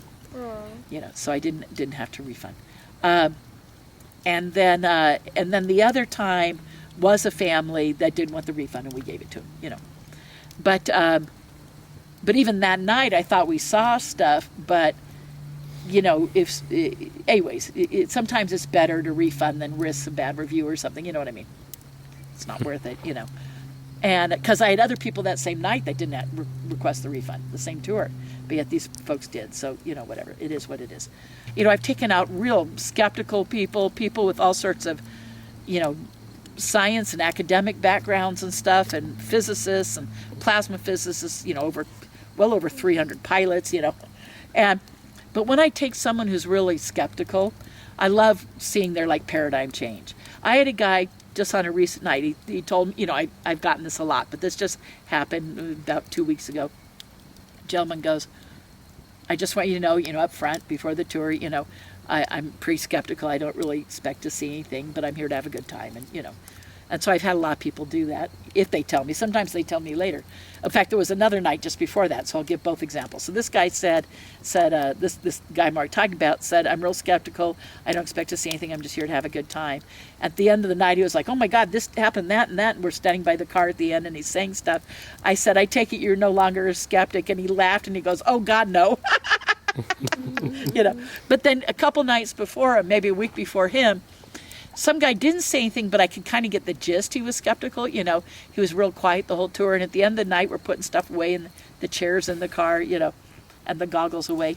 And he said, I have to come clean. He said, I was really skeptical. I thought this was all just going to be a joke or something. And he said, I am so glad to be proven wrong. He said, I'm so glad to be wrong. He said, that was absolutely phenomenal. And he said, I just thought I should let you know. And I said, no, thanks for telling me, Yeah, tell me what you know about the Bradshaw Ranch. Well, I kind of, bow to the research of Tom Dongo. He's a veteran researcher, and long before I moved out here or anything, he knew the Bradshaws, the Bradshaw family. It's an old cattle ranch. When did it stop being a cattle ranch? In the 70s or something like that? I think so. About then. But in the 40s, 50s, 60s, 70s, it was a functioning cattle ranch. And Bob Bradshaw was known locally. Not only was he a rancher and owned the cattle, but he was a professional photographer, known for doing landscape photography. And in the 40s and 50s, when all the old Hollywood westerns were being filmed, there were 50 westerns filmed here. 50, over 50, 55, so whatever, over 50 westerns filmed here. And he would be the staff photographer, still photographer, for them. And he has photos of everybody because, you have everything from Elvis coming here to film things to the Duke and, I was going to say. Yeah. He's in a bunch of the pictures and stuff. And a bunch of the starlets, Joan Crawford was in a western here, and so all these people in these pictures, And one of them was a movie occasionally I catch on TV over and over again, and I'm trying to remember the name. I want to say it had Cliff Robertson in it, and the one where they chain him to the side of the wheel on the yeah, he's like a convict or something, and they're transporting him, but during the night or something they have to. I forget what it is, but it's actually a really good movie. I think it's like an Academy Award kind of movie or something. It was really good, but it's such a trip to watch it because there's like the Indians chasing them and stuff, and it's all through the hills of Sedona, like they're over by Bell Rock and that whole area, just going up and down the hills and stuff, and it's just, I mean, everything has scenes of Sedona. It's really cool. Wow. All those movies do. And so it's fun to watch them. But anyway, so he was like the still photographer for that and had the cattle ranch. And then this area was known for having a lot of paranormal activity. And now I'd have to ask Tom, was it always there or did it peak when Linda was there? Yeah. But Linda Bradshaw ended up inheriting the property, or was the last family member to live there. I met Bob Jr. once, and some other people that said, oh, we lived there for periods of time or whatever, but to the best of my knowledge, again, I bow to Tom and his research, so what I know from reading his books, kind of. But Linda was the last one, and it was having a lot of paranormal stuff, UFOs. They were seeing strange creatures. There was a portal opening up on the property where you could see through to other places in time. I recommend that you check out some of his books. Emerging Dimensions is his main book. He's written 6 books about it, and one of those books he wrote with Linda Bradshaw. But his most well-known is Emerging Dimensions, and he just re-released it, I think this year or last year, end of last year. He re-released it with an update, and so it's Emerging Dimensions, but he had new pictures to add and updated, parts of it. So, but they photograph strange creatures and light anomalies and portals opening up and UFOs and ghosts and all this stuff. And whenever stuff would pick up, if they were going through, I'm hearing something off in the distance. Hi there. I've never seen the pigs come. We're your friends. Yeah, there was definitely going through the water. Multiple grunts. Yeah, they're probably down the water. Multiple grunts and things moving through the brush. That's why I was like, whoa. Yeah, you get used to it out here. Yeah. It's this little area that's a little creepy. There's wildlife. You know. Yeah. We get up on my tours and stuff. But the fact that you had a Bigfoot-related thing out here made me go, wait a second. Exactly. That's how I am too. Which would be really cool to see it. I mean, I'd be like, we love you. We're your friend. We're not here to harm you. By the way, if you are around, we love you. We're not here to harm you. We love you. We're your friends. We share this space with you. And I've been within 5 feet of javelina, so I'm not afraid of them. They're cool. I just know if the babies are around, you give them a wide berth because they're very protective. They're babies. That's the only time they get aggressive. Because they're very protective. That's how I am. I would be. Yes. Exactly. Me too. I understand. What was I saying before I you were talking about some of the things you saw at or had heard about seeing at the ranch, Bradshaw Ranch. Yeah, just all sorts of stuff. Like I said, portals and paranormal things and time displacement things and strange beings seen. Jay's photographed all sorts of interesting footprints out there. Of things that shouldn't, that it's not anything that would normally be there.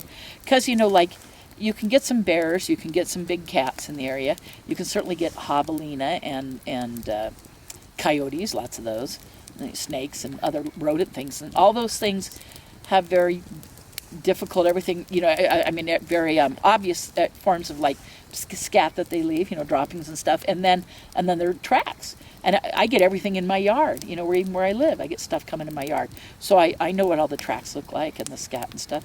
And yet there's these other things that are clearly something else, clearly, you'd have to look at Jay's pictures. But, and then, like I said, Tom and Linda so when stuff would pick up, Linda would call Tom and he would go out there either that night or for a couple days, you know, to investigate what was going on if she suddenly had a bunch of activity picking up. And then, of course, the Forest Service is leasing part out to University of Northern Arizona to do that growing experiment. I don't know if they're actively, but the fencing's still there. There's water pump equipment and wind monitor, you know, the wind monitoring things and barometer things, and all that stuff is still there. I've seen it. Jocelyn's husband's name is Bill, right? Bill, yeah. So he told me that like 10 years ago, he was at the ranch. The weirdest thing he saw was that on the back house of the ranch, there was like a meter for the house, an electronic meter. Yeah. And the dial on it was spinning, like Oh, power wow. was being used. And I went back and checked a couple days ago, and that meter's actually been cut out of where it is. Oh, cut out. The wires are there. Yeah, the wires are there. They've been cut. That But thing's it's been cut, out. So I huh. wonder if whatever they were doing that was using power there, they've stopped doing. Well, there's the Or they windmill, stopped monitoring. and before I knew I could get onto the property easily, there's even times when I've taken a few clients who requested to go where the fence cuts in on the back property to the base of the windmill.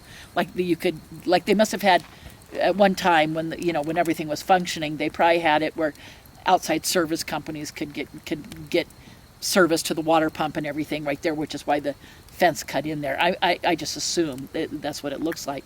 But I've been right there with people and hearing stuff again. I'm right there with and seeing the windmill turn even when there was no wind at all. Now, I thought, okay, could it be something paranormal, or is it that it's a really old windmill and occasionally just kind of, goes ka-chunk and turns, even without wind, like it just gives or something. So I don't know the answer. Now I know people that have seen it out there and seen it start to spin really fast even without any wind. I didn't see that, but I've heard stories. Okay, we're focusing on the windmill. We want it to turn. We'll all think together for it to turn. Which way? Which Doesn't way? matter. It doesn't matter. You'll So turn. You can only turn we one would way. just like to invite the entities. Wait, haven't done yet. Okay, start. We would like to invite the angelic realms and all positive, loving extraterrestrials and extra-dimensionals, fairies, dearly departed, anyone here sharing the portal with us. We would love for you to get together and maybe give us a sign by moving the windmill, just the slightest way, any direction. But we're all focusing our love and our intention that you hear us and will communicate with us if you can, if you want to. Thank you. And you can communicate in other ways as well. Showing your light as orbs or streaks of light, just showing your light to us in any way. Moving. With the camera, without the camera. Moving. Oh, bless you, bless Thank you, you. bless you. It's a first-hand Thank experiment. you. It's on film. Thank you, thank you. We love you so much. Thank you. Oh my God, that is unbelievable, guys. Stop again. Stop. Wow. They moved No, it for it you. moved again. You've seen it with your own eyes. Yes. Right, Kim? Yes, Am I telling absolutely. the truth? Hey, it's moving. It was totally still. There's no wind here whatsoever. Not a single blade of grass is moving. And the windmill is picking up speed. Look at this. It's picking up speed. God bless you guys. Thank you this so goes to much. prove that Bradshaw Ranch has a tremendous energy around it. There are interdimensional beings here, and they are responding to this group, and you saw it firsthand. Yes. Thank you. God bless all of you entities out there. We love you. You're so much fun. We're so lucky to be who we are and know that you're real and we can share your love. And we have Thank you.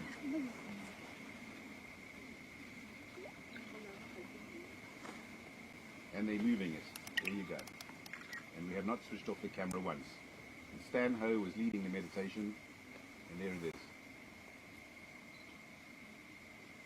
Stan? I'm still concentrating. Okay. Sorry.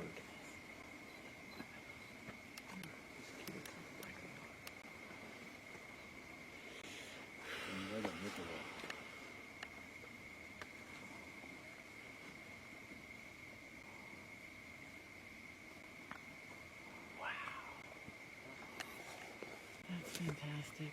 Look how fast it's going now. Look at that. That is full speed ahead. No wind. Is it not moving? It's spinning like mad. Yeah, look.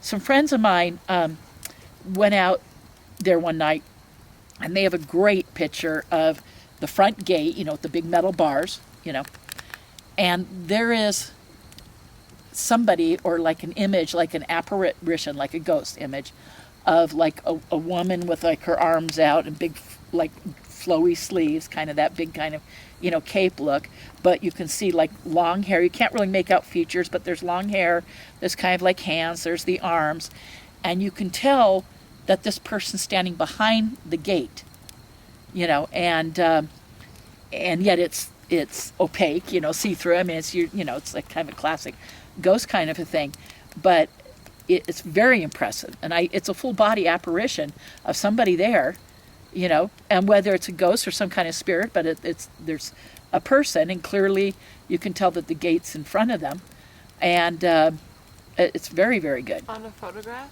Yeah, it's a photo. Oh. It's a great photo, and I think they sensed something there, so they started taking pictures because they sensed or felt something.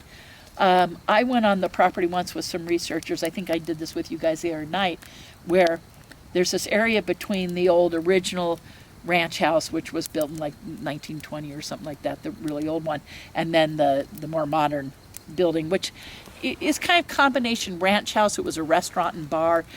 It was built to kind of be a couple different things, and at times I think it's been altered, you know, but the big wooden bar is still. Have you been in it yet? Oh yeah, you know what I mean then. So, but right between them is this area, and I went out with these other researchers. We were there during the day, and you walk into it and your hair would stand up on your arms, and you walk out and you go 30 feet away, no, and then we'd come back, and sure enough. And we tested it from different directions, and we came up with roughly, you know, 20 by 20 kind of area where we felt this energy, and you could feel it, and right between the houses. And we had heard that before, so that's why we wanted to check it out, and sure enough, we sure felt it. Okay, so with the windmill, I never, when we went to Bradshaw Ranch for the first time, I was not exposed to what it was or the history or anything. All he said is, you know, when you go there, it makes the hairs on your arm stand up. Yeah. And it has a weird energy. So I was like, okay, whatever. Like I manage my energy. Yeah, so. And you didn't know the whole history and stuff, yeah. So we go in, and right when we get there, I'm kind of freaked out. Like I'm with this person I never knew. I never met. Yeah. And we go in, and the sun is setting, the sunset, we're dark, we're going in, and at that point we're beyond the fence and it's dark, but I do see a silhouette of this windmill, and as soon as I look up, I look down because I felt something so strong coming from it. I didn't want to know what it was. Okay. I didn't want to know that energy from that windmill was really startling to me, and I wanted to just walk away and like have my back turned to it, but kind of like be aware at the same time in case I needed to run. I really didn't like the energy from the windmill. And then we walked past it, we did our exploring, and when we were leaving, as we're leaving, we had walked past the windmill, and he starts telling me the story about like time distortion, about someone went over there to like take a pee or something, and came back, and someone said, hey, you were gone for like 2 hours. He's like, no, I was just gone for a few minutes. But you know, it's got a presence for sure, and you know, none of it's bad or anything at all. You know, it's all good, and you know, now Tom says there's not as much being experienced there, but also because no one's there. You know, you'd have to go a lot. I mean, when Linda was still living there and she was there all the time, and stuff picked up, she was able to let Tom know and have him come to the property. So stuff could be happening and just no one's there to catch it. But I mean, you've had incredible Bigfoot stuff there, you know, as well as other people, so. What's going on? Pick the fastest one or the brightest one. I don't know what the other one looks like. This is fine. Okay. You see where I'm pointing? Yes. So how do we know something like this? Now I can tell this is moving fast. This guy's fast because you're way below him now. He's way above your pointer. You're not actually on him, but I'm in front of. So go ahead and turn the pointer off. This guy's the button's on the end, big rubber button. There you go. And that guy's moving fast. Is this guy moving fast? Oh too? yeah, he's going fast. Okay. I'm in front of him. Fastest- Oh yeah, I see him now with my naked eye. Both of these are bright enough to see a little bit with your naked eye. And they're both moving fast. Fast is good because fast rules out satellite. Oh really? We got another one? Okay, hand me the laser, please. I got it. Yeah, I'm gonna come This bring one? you- I'm bringing Here. one. Here. Is that the same one? Oh my gosh, there's two right here. I got one here going fast that way and one right here. Opposite directions? Yep. Oh, crazy. Now, opposite directions is not significant because satellites can cross paths. A satellite and unknown can cross paths, and two unknowns can cross paths. When it becomes significant is if they're in formation, same speed, same direction, like that triple we had. How many of you guys that triple to have our first sign of the night be a triple? In the portal area, we have an area of the sky where locals say this is where we see so many ships come and go. This is very fast. It's clearly in the portal area, so we like where it is. And it's a naked eye sighting because it's bright enough to see with your own eyes. Although the people with the goggles are seeing 50,000 times more light than the rest of us can see, so they're going to see it 50,000 times. Got it.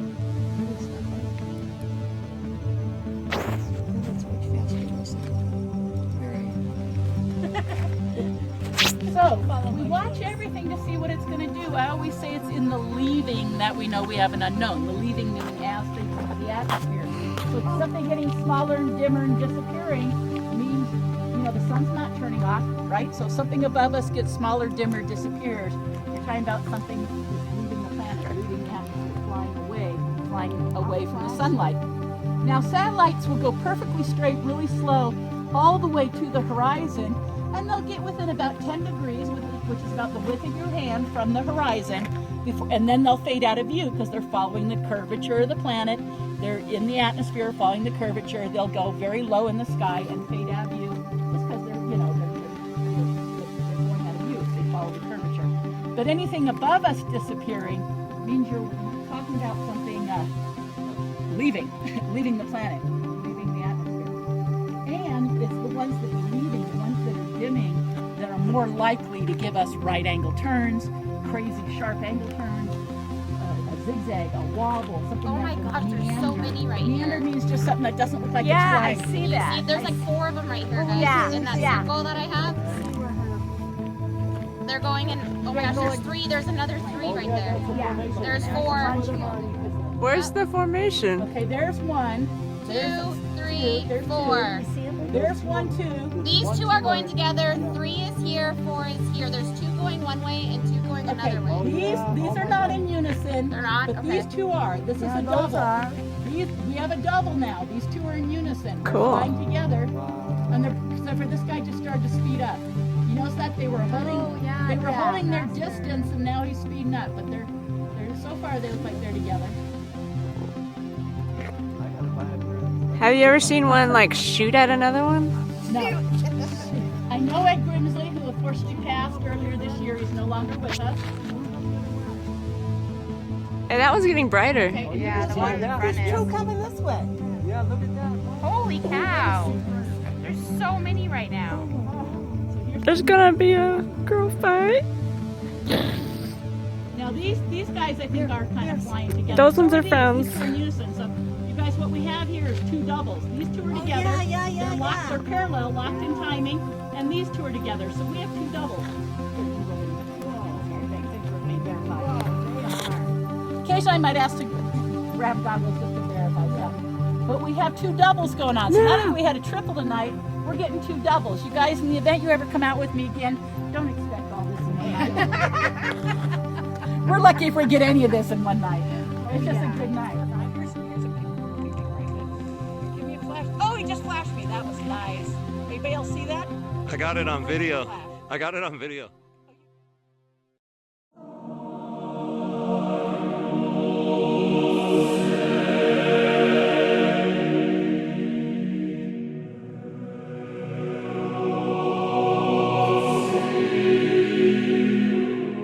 Hoodoo Tall, what's happening today?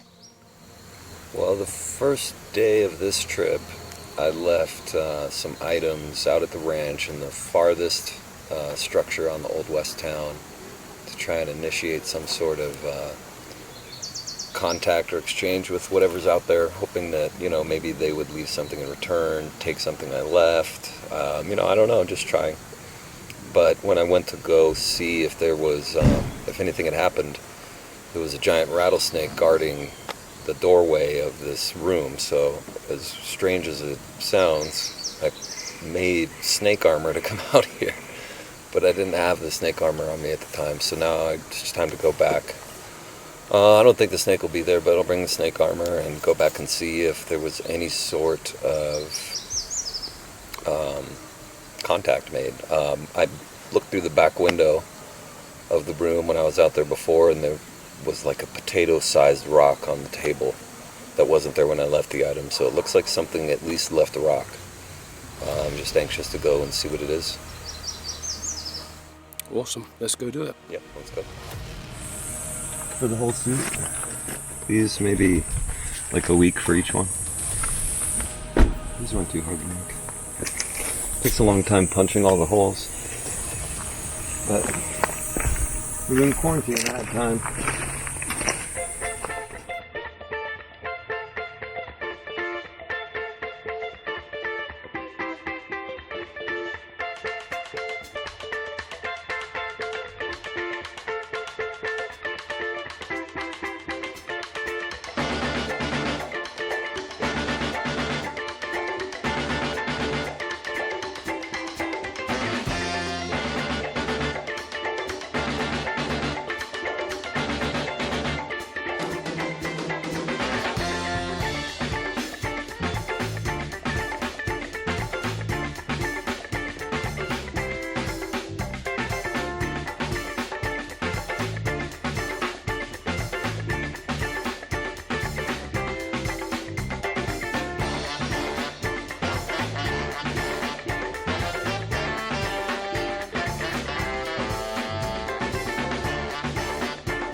How far is the little house?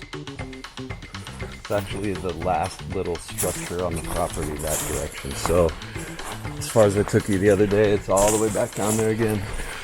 I would say maybe 200 yards away from here. I don't go back to that building very often. Nobody really does, so I felt that'd be the safest place to maybe set up a little exchange area. And I have a potato-sized rock on that table, so maybe it works. I'll be so excited to get the most dull-looking rock ever, just because I don't know how it got there. So that'll be nice.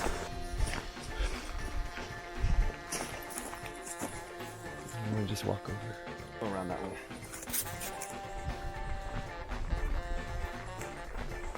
We'll go through that over there.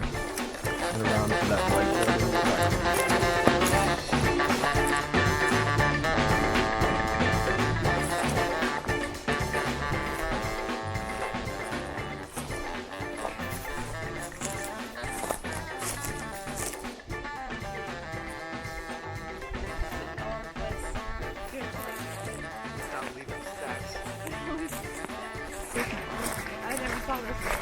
Alright, so there's the house. Get in and out.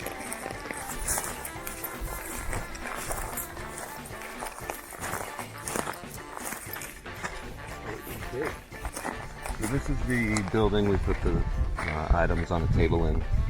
The snake was guarding last time we came to retrieve them. Don't know what'll be there now, but we'll find out.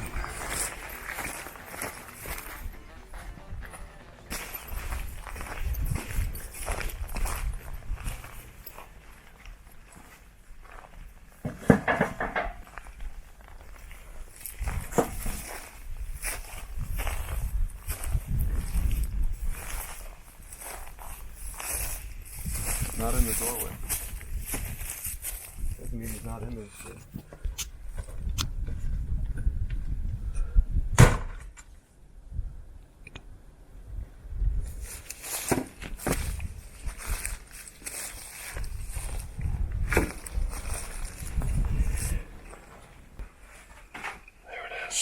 book, the Sharpie, nothing looks touched, however.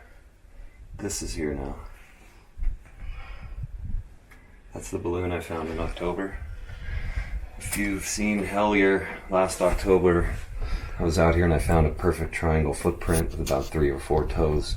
And about 10 minutes later, I found a happy birthday Mylar balloon downed right outside this building. And in Hellier, that's what they experienced. I thought it was just maybe another example of synchronicity that I would see the same 2 things out here. Triangle shape footprint. There's a mark.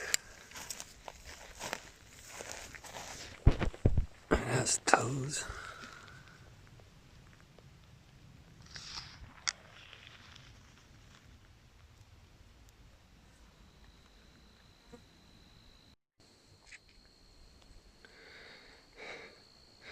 Still at the ranch, where I found the triangle footprint. And look what I just found.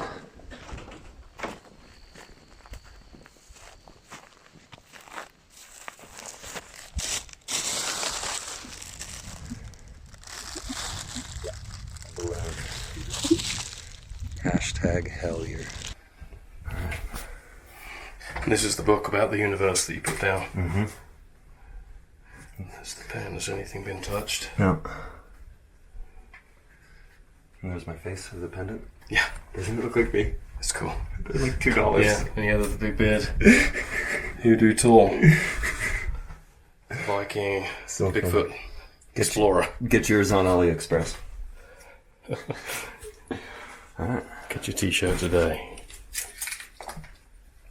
Still. Should we flick through the book and make sure they haven't actually written on it? Yeah, we'll do it when we get back. I want to get back to the car. Okay. No water and it's going to get hot as fuck on us if we stick around too long. I haven't been nothing touched it, it'd be dirty. Yeah, we'll flip through it though. Yeah. Taking my potato rock. So I guess the room didn't have a serpent guardian this time, so it was safe for us to retrieve our things. Yes. This is what they left.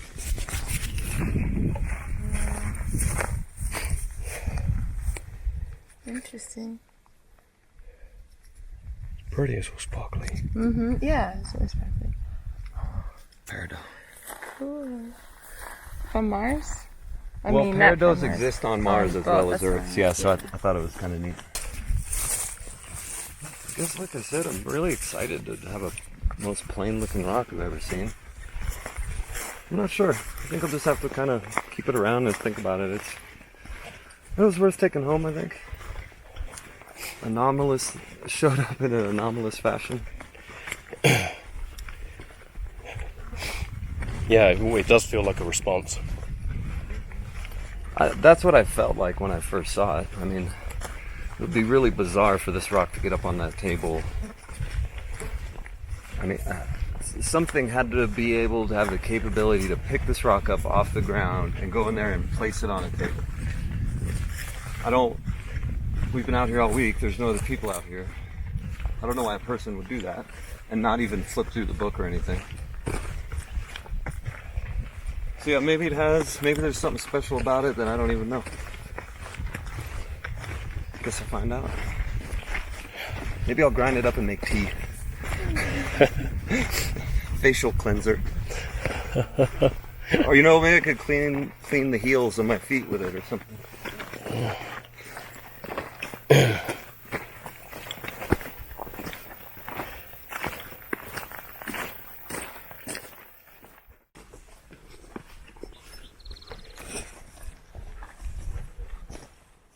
Hey Ashley. Yeah. What did you think of the gift, the rock, and the book? What did you think that meant? It's definitely weird because I've been out here 3 times already, and there's not a soul out here. So for someone to take initiative to put anything anywhere is really weird. Everything else that I've seen out here has not moved at all, like not a rock or anything. And so it is weird to see that where a book is, there's something left a rock, someone or something. So it's weird. I had to admit the day that we had encountered the snake was very, very strange, as if a guardian was protecting the artifacts. And it definitely didn't feel like a coincidence, the fact that Hoodoo Tall had created snake armor and then ended up encountering a snake later on. We headed back to camp. We talked more about this rock and what it could mean. Hoodoo Tall left a gemstone on the table that exists both on Mars and on Earth. Is this red rock a similar gift? Maybe this was just an intelligent response. As it seems Mars is covered in red rocks, maybe both rocks are connected because they are both from Mars. Night began to fall at the camp, and once again we started to have our observations in the sky above us. There he is. Okay, let go of the laser. There he is. He's cruising. Busy. Very busy.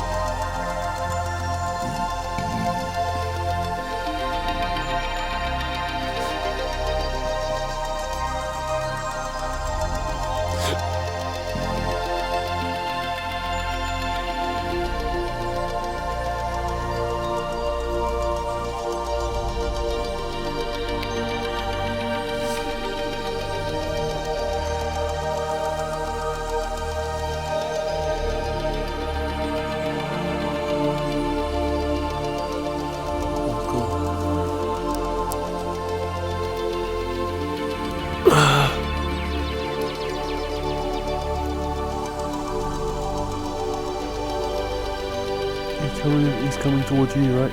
There he is.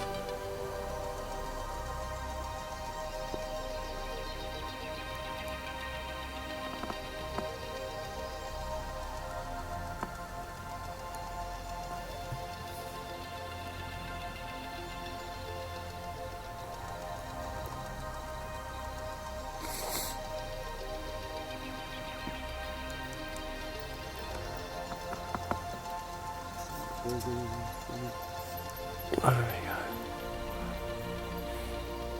go. We can see you.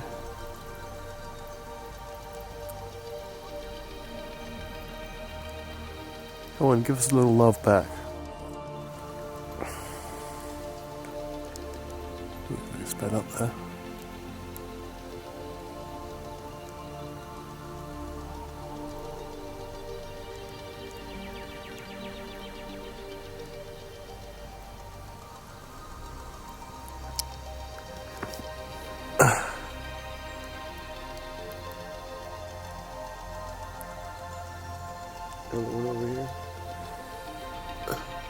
Give him another one, yeah. Show me that one. Huh? See him?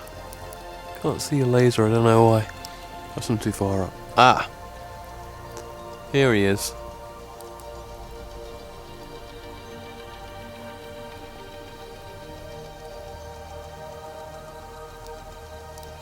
I got them both in the shot. The other one's nearby, isn't it? That's not broken. Yeah, they kind of crossed each other almost. Hoodoo told me they used satellite and airplane tracking apps to study this phenomenon. These big, bright objects never registered on any of our trackers. On a good night in this part of northern Arizona, you can spot about 3 or 4 satellites an hour. We got 3 objects just in this one shot.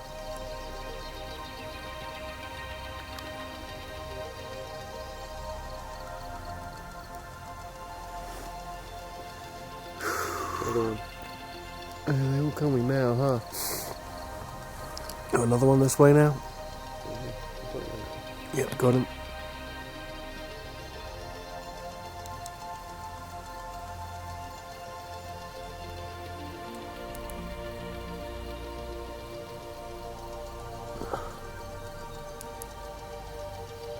Other one's lower.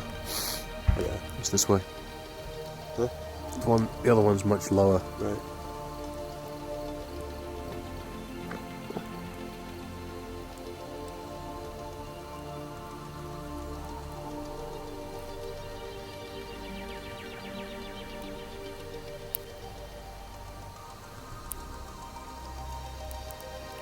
Cool.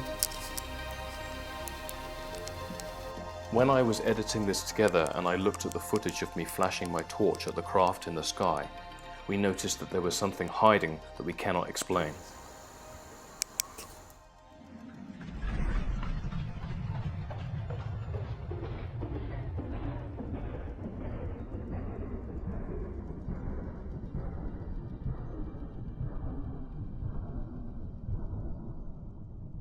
I knew what it was time to do. It was time to take a drive. I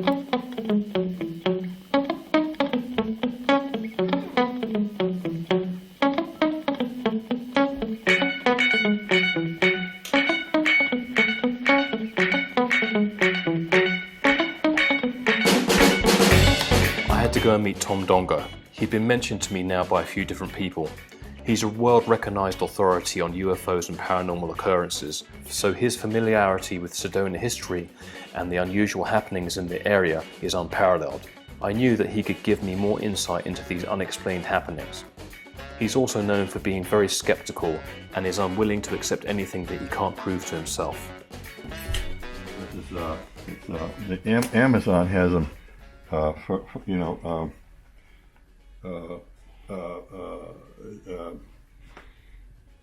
Amazon has them, for not the book, but they're for, and this one, this is the last of these too. There are no more of these. This is it. Yeah, this is it. Yeah, these are awesome. Yeah. I didn't know you had so many. Yeah, I had 8. Great. I had 8. And then this one was stopped dead. This stopped selling dead 20 years ago. And all we did, we changed the cover. It's been selling ever since. It was a bad cover. Actually, this was the cover. But so Ancient Aliens wanted to do a show on this. We dickered for 6 months, but a lot of things went wrong. So it kind of fell apart. But it's a crazy book. I wrote it in 14 days, and it's been selling for 33 years. Wow. Yeah. Hi, I'm Tom Dongo. I live in Cottonwood, Arizona now, and I am a researcher of the paranormal, UFOs and extraterrestrials. That's my specialty. And I talked to about 80 million people in the last couple of years on worldwide radio and Zoom, and I enjoy it very much. So that's my thing, and I've written 8 books, and I have a new book now that's called Merging Dimensions. It's a bestseller, and I'm very happy about that because I worked very hard on that for years. So I'm very happy about it. Well, I got involved with the Bradshaw Ranch. I had heard the rumors about the Bradshaw Ranch when I lived in Sedona, so I was just really dying to go out there. And I got a letter from Linda Bradshaw. She said she heard about me and some very strange things are going on out here, and would you please come out? And of course I was I did a 100-yard dash to get out there. And so I went out there with Linda Bradshaw and her husband Bob, and I ended up spending 4.5 years on the Bradshaw Ranch with Linda Bradshaw, 3 or 4 nights a week. We would do research on the phenomenon that happened there, and none of us had a whole lot of money, so we depended on 35mm cameras. That's basically all we had, and some spotlights. And binoculars and whatnot. And finally, after 3 years after I'd been there, we got a camcorder that worked, that would film at night. So then we started filming at night. But the best stuff we got is on 35mm, and we would just burn up film every night. And then the next day, we would develop the negatives and just look at the negatives and pick the negatives out and develop them into prints. But digital works as well, if not better than 35mm, but different. So digital is wonderful because you can just blaze away and it doesn't cost anything, you know. Yeah. So it was an amazing experience. And Linda's husband Bob had a spaceship land right in front of him on the ranch. A bunch of spheres came over the hill with the disc, and then the disc landed right in front of Bob in the apple orchard that was there then. It's not there now, of course. And then Bob, it freaked Bob out so bad, he never would come out of the ranch house at night. Linda used to go in and ask him, Bob, you've got to come out and see this. I mean, this is incredible. And he wouldn't budge from the TV. He says he'd had enough. That one disc that landed in front of him, it was a big one, it was about 30 feet across. And so he would not come out of the ranch house. He'd stay and watch TV. She'd beg him, Bob, you've got to see this. You've got to see this. And no. So anyway, he wouldn't come out. But we saw Linda Bradshaw and I had experiences on the Bradshaw Ranch that probably, and I've said this in front of millions of people on the internet. We had experiences that probably no other living humans on this planet had the experiences we had with the creatures, whatnot, and the things we saw, and the big feet. I never saw a Bigfoot, but they were there. But Linda did. There was one that she called it Big Girl. It was a white Bigfoot, but the tracks were there. She would feed it at night. And so it was an incredible experience, 4.5 years on the Bradshaw Ranch. It really was really phenomenal. The stuff that we saw, and I sincerely think that Linda Bradshaw and I became those creatures. The portal, they'd come through the portal, and we could feel them all around us. And I think we absorbed some of their abilities. Some of these, and we knew that they could see us, but we couldn't see them. That was totally obvious to us. So with them brushing up against us like they did, and we could feel them brushing up, against us, and I think we absorbed some of them, who they, what they were, and so it was just a phenomenal experience. Now the Bradshaw Ranch is in ruins. It's been deserted now for about 10 years. Linda and Bob now have passed on, and they're no longer alive. And the U.S. government bought the ranch for $4 million. And they have since leased it to the University of Northern Arizona for Arizona plant research. And as far as I know, it's still, the ranch is still deserted. It's completely in ruins. The doors are smashed in, the windows are smashed, gone, and the weeds are waist high. So the ranch is no longer in use, and also, as far as I know, the University of Northern Arizona has done nothing out there. They were going to bulldoze the ranch house and build a couple of dormitories.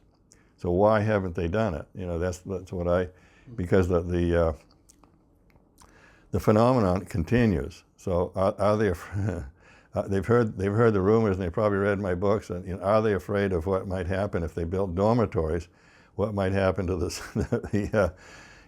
students? I've been waiting because I want to hear the stories. The scare stories that come from the dormitories about the students running into something paranormal out there, because it's normal.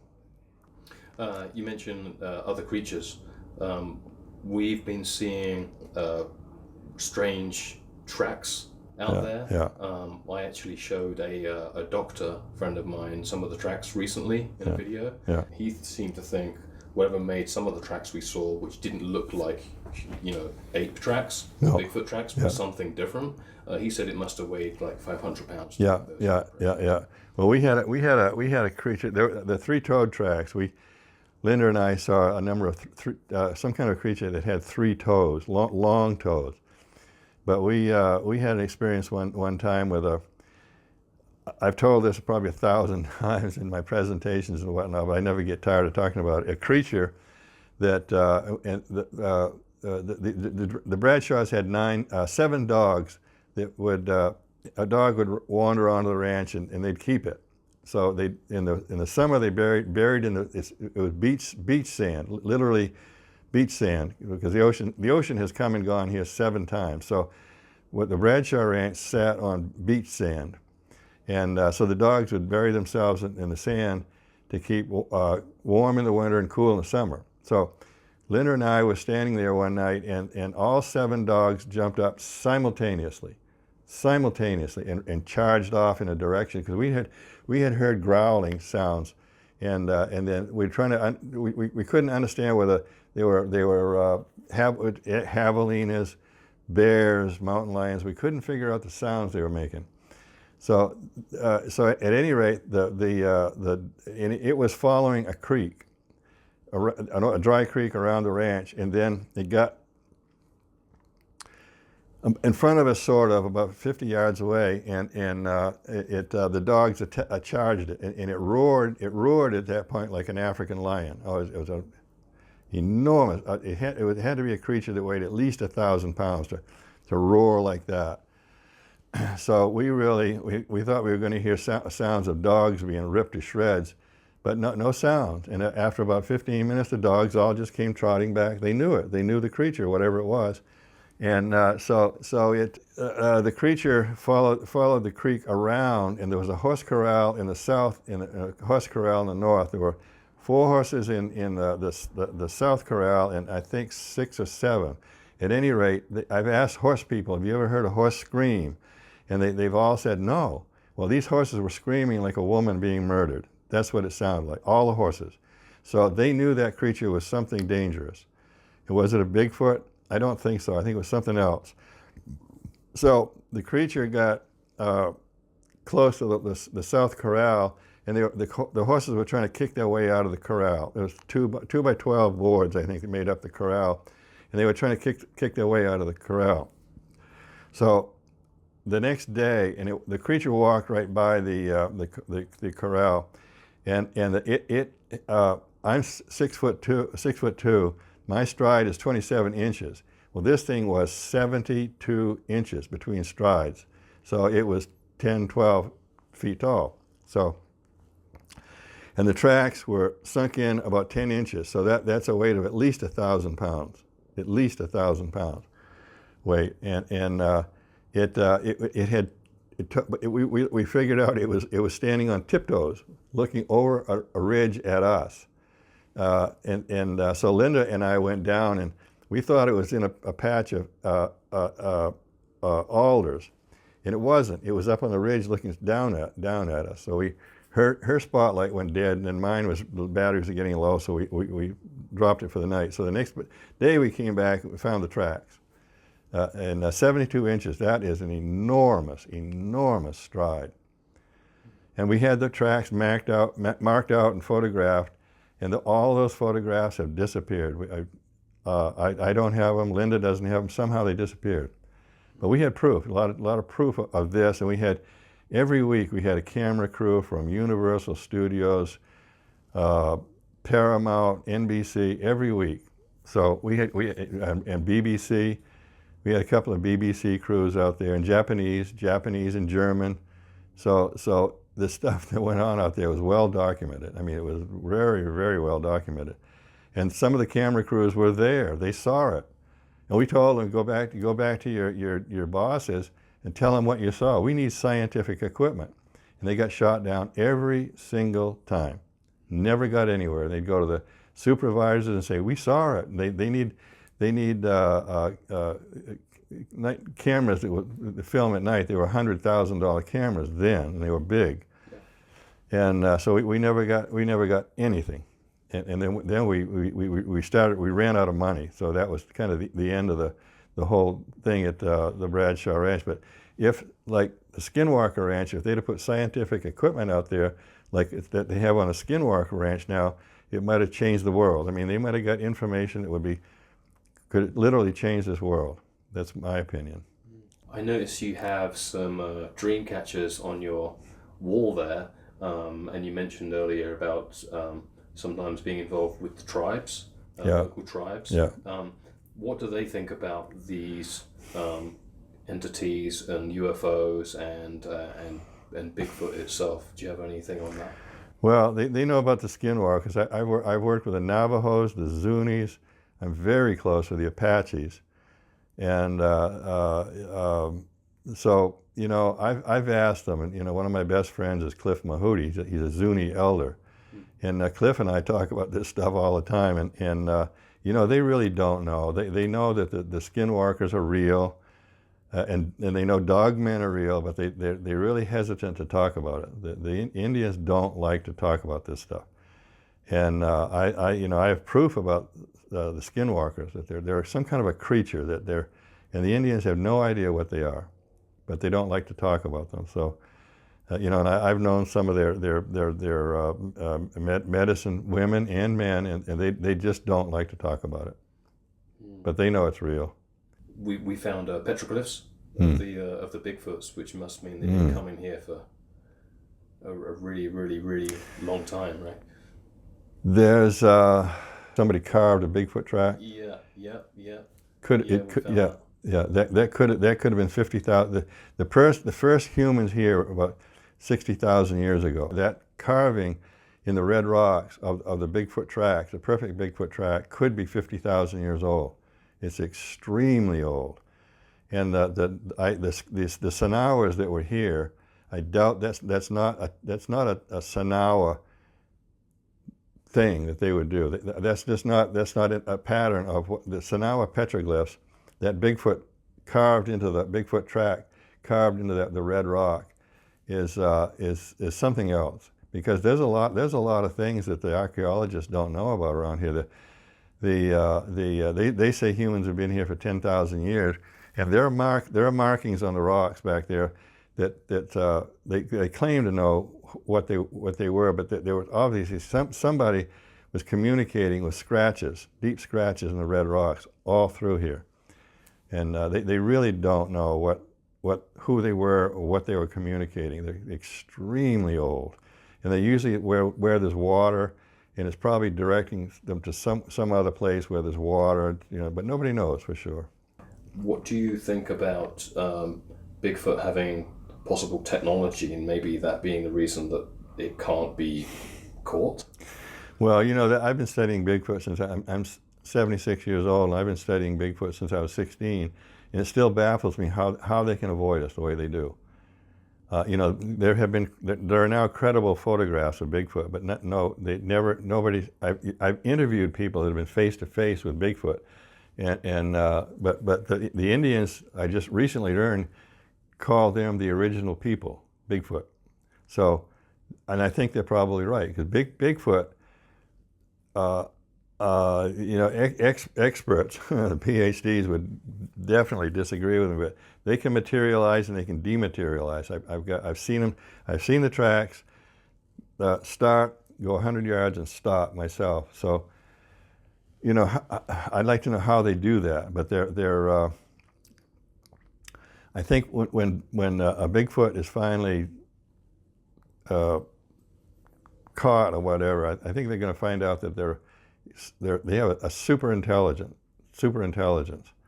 and you know, more than us. They have a different kind of an intelligence than us. So, yeah, there's a lot of mysteries that are going to come to the surface pretty soon, and like on the Bradshaw Ranch, some of that stuff that Linda and Linda, we saw dinosaurs on the ranch. Linda saw them. And a woman, her 9-year-old son, and another person saw a dinosaur, just the back of a dinosaur. They saw the tail and the back of it going into following that dry creek that goes around. So all three of them saw it. So it wasn't very big. It was maybe 7 feet tall, but it was a dinosaur. And Linda one night I'd gone back to my car my van to reload my camera. And Linda, this is the only time she ever got angry with me. She said, "Where were you? I was screaming for you to come over. I saw dinosaurs, those long-necked ones that eat from the top of trees, those big ones, you know." And she said they were right there. I could see them. And I said, "I couldn't hear you." She was 50 feet away, and she said, "I was looking at dinosaurs. I didn't see them, but she did. So how do you explain that?" And she wasn't lying. She wasn't making it up. So, you know, Bradshaw Ranch was an incredible experience. You know, and I talk about it as much as I can because I want to open people's minds, you know, make them open, you know, make their awareness open their awareness to different things, because it's crucial now. It was a novelty once. Now it's crucial. It's a must thing now that people begin to understand these things that surround us all the time. And I think a lot of them are coming from space. They're actually coming from outer space to here, and these are space creatures that are here with us, joining us. Yeah. So Hoodoo Tall's been finding lots of tracks. Yeah. Do you think those tracks are dinosaurs? Well, you know, the thing that really interests me about those tracks is the weight, the depth that they're, whatever, you know, they weren't cow. There's no cows out there. There's nothing like horses or cows, but what a weight to sink that deep into the ground. I've seen lots of Hoodoo Tall's tracks, and they're very strange. I mean, granted, why, you know, I mean, it took an enormous weight to make a track sink in that far, you know, this big, you know, it just doesn't, you know, I don't know what maybe they're, you know, dinosaurs or whatever, but, you know, or, you know, I don't know, but it takes, when you get 2 or 3 in a line where something is walking, 2 feet, 4 feet, what difference does it make? It's the weight that, you know, like, and there are no cows out there, no horses, nothing out there. Whatever that was an enormously heavy.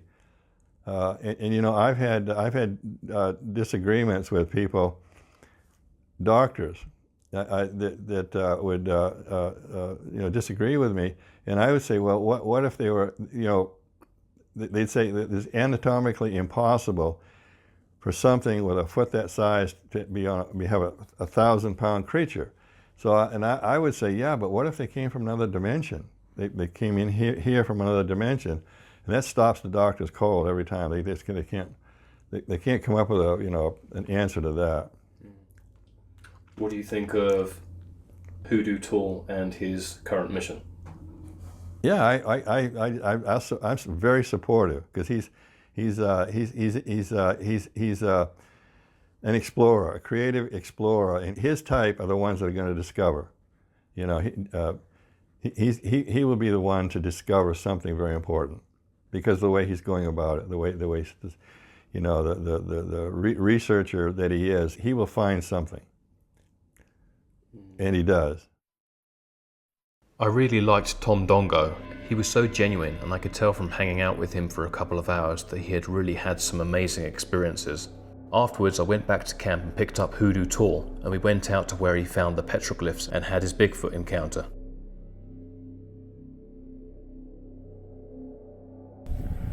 So the place where I found all these strange petroglyphs and then actually had the encounter with the Bigfoot following me is just down in this deep creek bed down here. This place dates back up to 10,000 years, these drawings. This place has been inhabited a long time, but whoever lived down in here at that time, they saw a lot of weird stuff happening and they drew it on the walls. So we're going to hike down into this, and I'm going to show you around a little bit.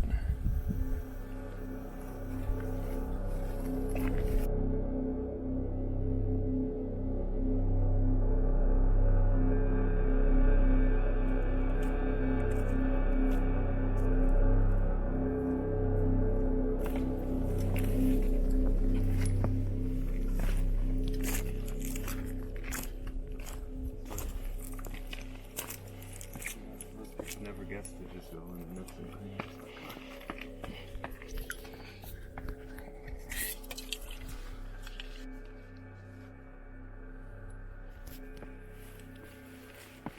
Remember that footage I showed you where I held the flashlight low and it was just covered in art? Yeah. That's this rock. Look, you can't see any of it. You can see a little bit of it here. Yeah. But I mean, this entire thing is a big mural. So this slab of rock here, I'd been here maybe 3 or 4 times and only noticed a couple drawings on it. And then I came at night and I took my flashlight down low and was shining it across the rock. And I mean, this whole thing, there's hundreds of drawings all over it. It's a big giant mural. I'll have to show you the footage that I got a bit at night with my flashlight, because it was really impressive. I would never have guessed there was that much artwork on this rock.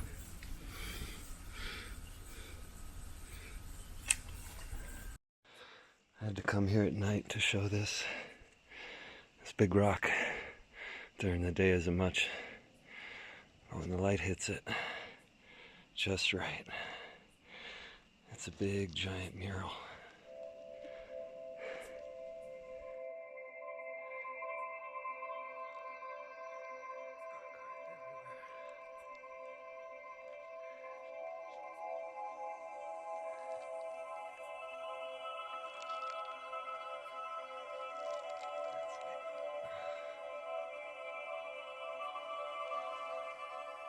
That's it. There's a Bigfoot foot right here. Big toe, toe, toe, toe. Moss in that toe. And then here's the outline of it.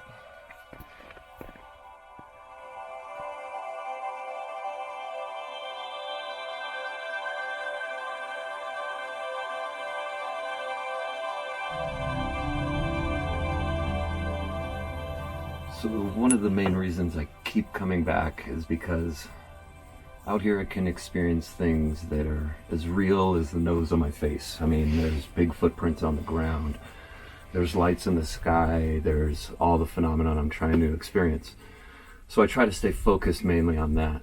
And there's another layer to all this which involves personal experiences when people have, you know, psychic encounters or visuals or some kind of meeting with higher level beings I've heard. And I try not to focus too much on those because that's difficult for me to show somebody else. You know, that's something you have to feel for yourself. But I wanted to take you to this place, and I'm not even sure I want this in the film yet, but I wanted to show it to you.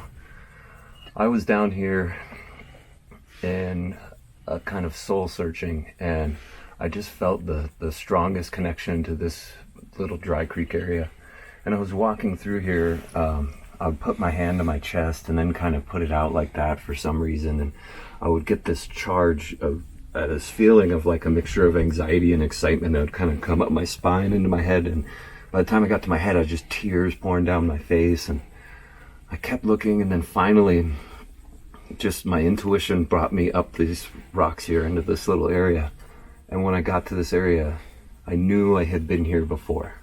I knew this place was familiar to me, like deja vu kind of thing. And I started looking around, and I mean, my hair's standing up just talking about this. I started looking around for any kind of trace of me possibly being here before, and it's a ridiculous story, but the experience I had when I got here was I remembered a different lifetime, looking a bit different than I do now, existing in some different way, and coming to visit the people that lived here natively. And I had come here more than once to visit them. I remember sitting up in this thing, and the second time I came here, the people that lived here had shown me that they drew a picture of me on the rocks. And it's right here. A person in the sky. You see the size of them. You know, they're a lot smaller. And then when I saw the picture of me, I remembered them showing it to me, and the natives wanted to prove to their people that a sky person was here, so they had me dip my hand in red paint and leave a handprint behind, which is actually right here.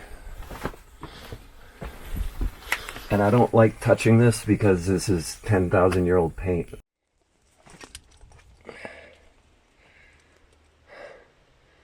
That is like old paint.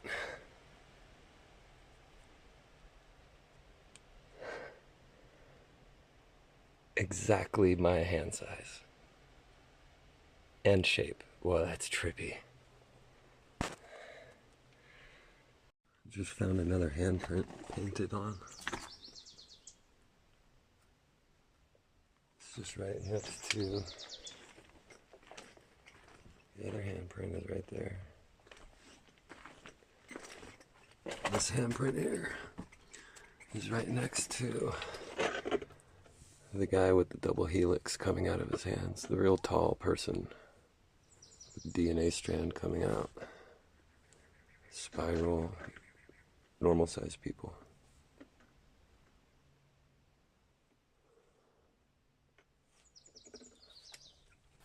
So I don't know what to make of all that. Like I said, it's an experience I had in this place that made me feel extremely connected to it on a soulful level.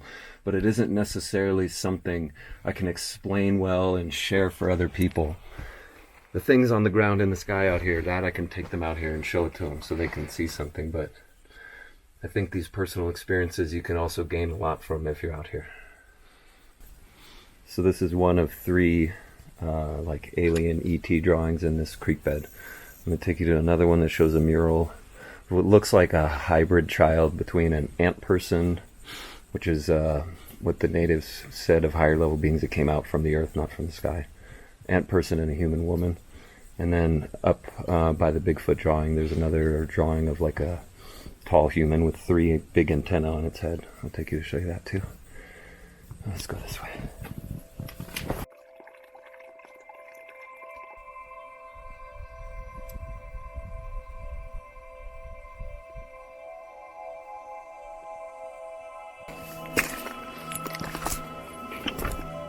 Is this not like the most Bigfooty area you've ever seen? Yeah. This is awesome. We made our way over to the petroglyph drawing of an ant person, who's a higher level being that came from within the earth and apparently not from the sky. See the kind of psychedelic drawing up there? A couple people with like a... Well, I could say psychedelic drawing because they would take psychedelics, see patterns in the sky, and then draw them on the wall. But the mural's right over here. So this mural here is on the stranger side. This is what they called the ant people, which were higher level beings that came from the inner earth, not from the sky. Here's a human woman looking at him, and then we have like looks like a child between them that looks kind of like a hybrid between both. Like they didn't draw the child the same way the humans or the ant person, and it's glowing. And this mysterious figure lurking in the background. But then we have all these other things that seem to make it look like this was a special event. All these different animals out we don't see drawings of. And then there's this gigantic elk, which compared to the other animals, you would think that's maybe like the elk deity. I mean, that's why they would make things bigger and better, more meaning behind it. And it just is one of the more strange drawings I've seen out here that shows something maybe extraordinary happening. That fellow there, though. And then on this side, there's what looks like a surfer. I mean, a guy carrying a surfboard on his head and a walking stick, so it's hard to say what they saw. And his walking stick has little red lightning bolts coming off of it, and I haven't seen any other drawings out here like this one. And it's just like a hand waving up at this big open sky. I don't know. I don't see those out here much. I don't know people talking about waving hand drawings often, but there it is.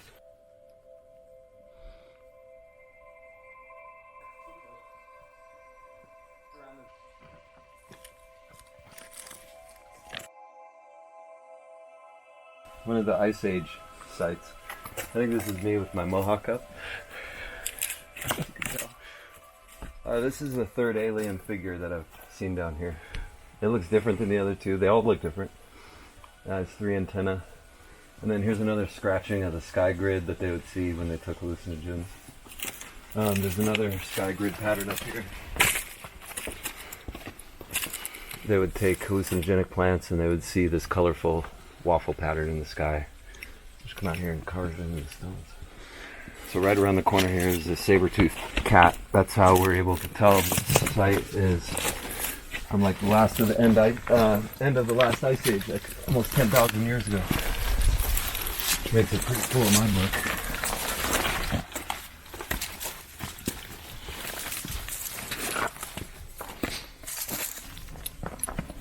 Come all the way in here.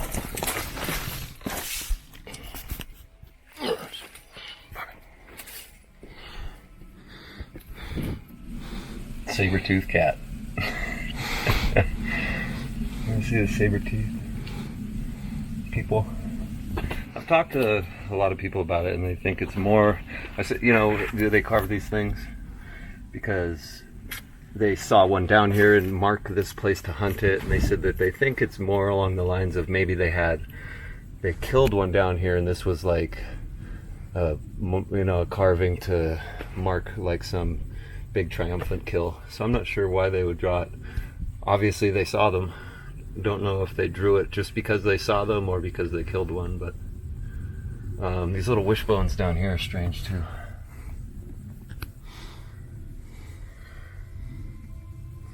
but just 60 feet away from here is the drawing of the Bigfoot down here. And so the people that live down here, they saw a lot of stuff. I mean, they really saw a lot.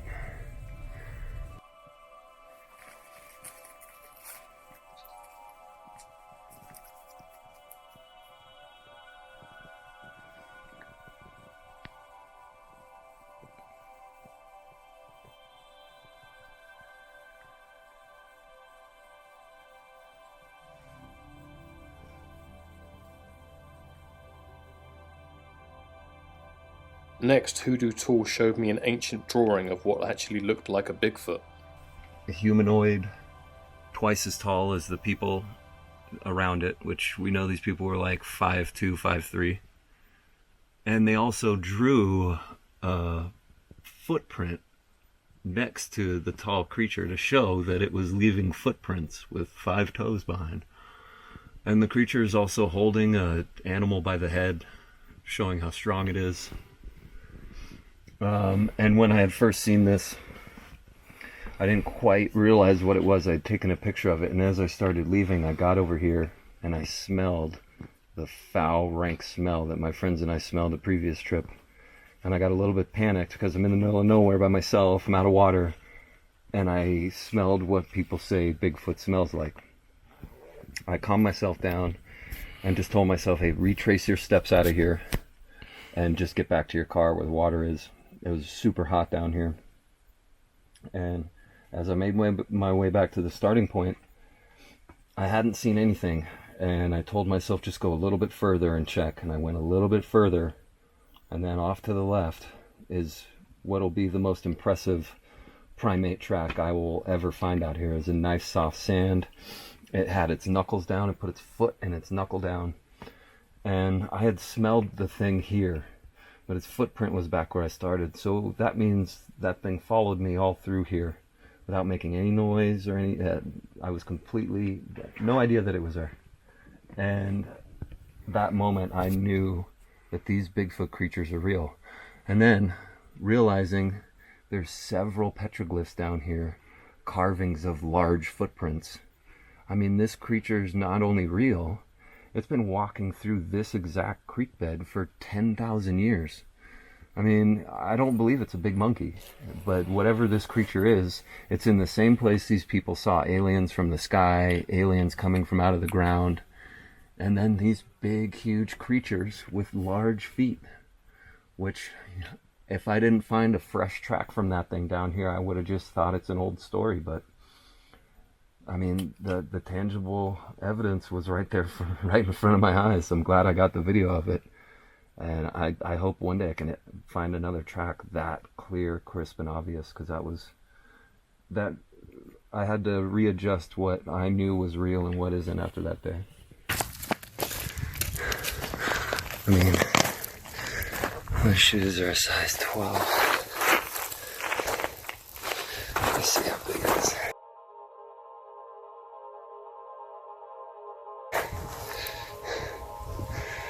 So that foot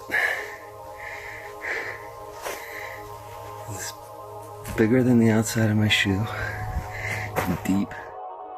Were the petroglyphs a physical record of what these people had encounters with or had seen with their own eyes thousands of years ago, or were they just some kind of wild hallucination? It was time for us to head back to the Bradshaw Ranch.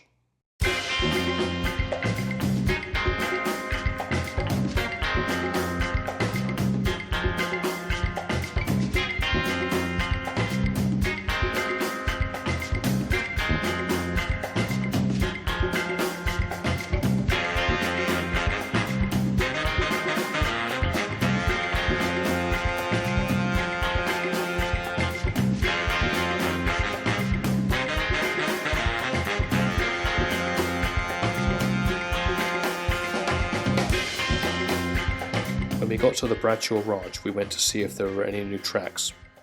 Hoodoo Tall told me that there would be a CE5 meditation group joining us later to help make contact with the alleged beings there. So this abandoned corral down here is where I find most of the large footprints. So I'm going to take you down around there, and we'll scout around and see if we find any tracks. Fingers crossed. One of the things is I try to take note of these game trails where the pigs and the deer and stuff come through. And I definitely try to look for tracks around the game trails. I mean, it just seems to kind of make sense. Try to take a logical approach. So we'll go walk around the outsides of this game trail and see if we can find anything. Come down here and look at these. You found something? Yeah. We have monster footprints. Oh wow. What? Look how deep that is. That's 4 inches deep. And we're looking at there to there. 20 inches from there to there. But if you can see, there's left, right of these all through here. So let's walk on the outside of them. Don't step on the tracks. Let's walk on the outside and see how the tracks look as they walk through and where they go. This. Kind of came from that way, huh? Look. Yeah, look, there are marks here.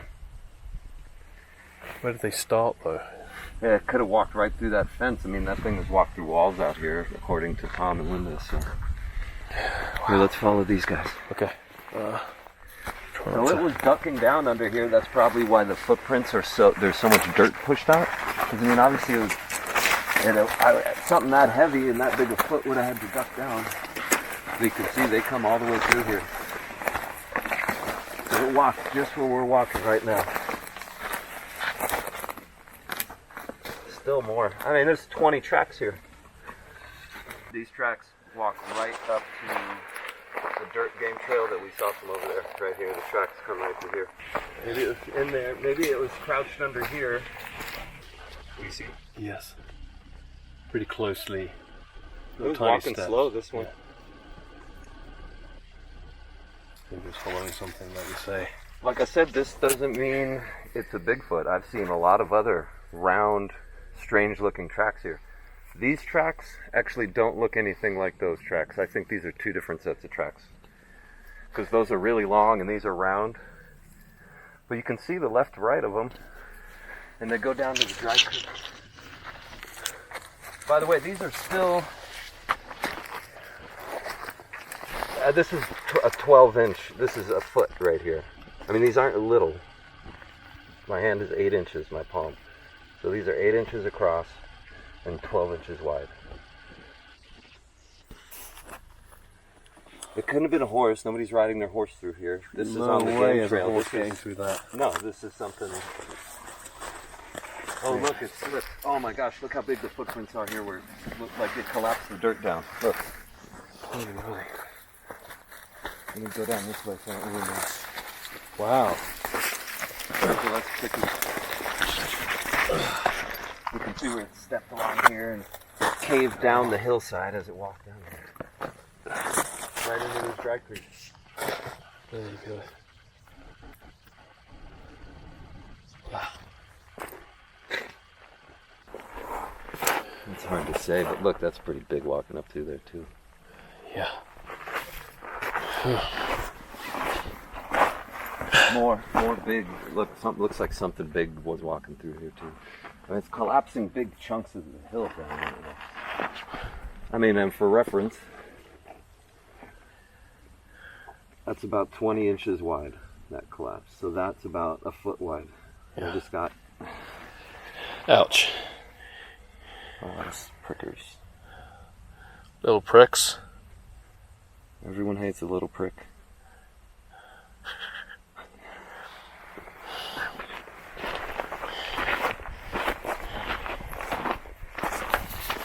Let's walk where the Bigfoot walks. It still went through here. Yes, it did. You can see it go right through here. Look over here where it's more real heavy. Right up through this area here. I guess we should take a look for hairs and stuff while we're walking through this on some of these branches in case. Yeah, these are monster tracks here, baby. And look, your footprint did nothing. You just stepped there, and what do you weigh? I'm 175 pounds without any backpacks or anything. Nothing. You did nothing to the surface.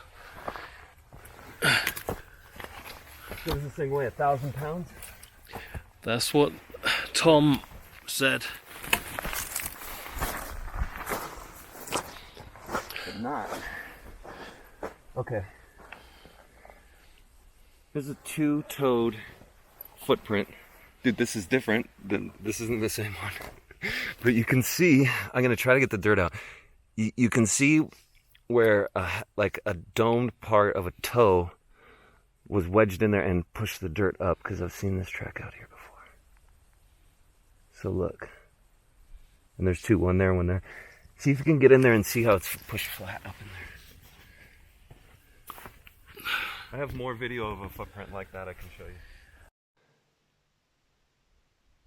There's a new type of track I have not seen on the ranch before. So the feet lead, let's see, the imprints lead up to this part here. But it sure looks like this thing had two toes. I mean, it's not a hole. That's pressed in from a toe. You can see how it's pressed up in there. Wow, that's weird. There's two large toes and that's it.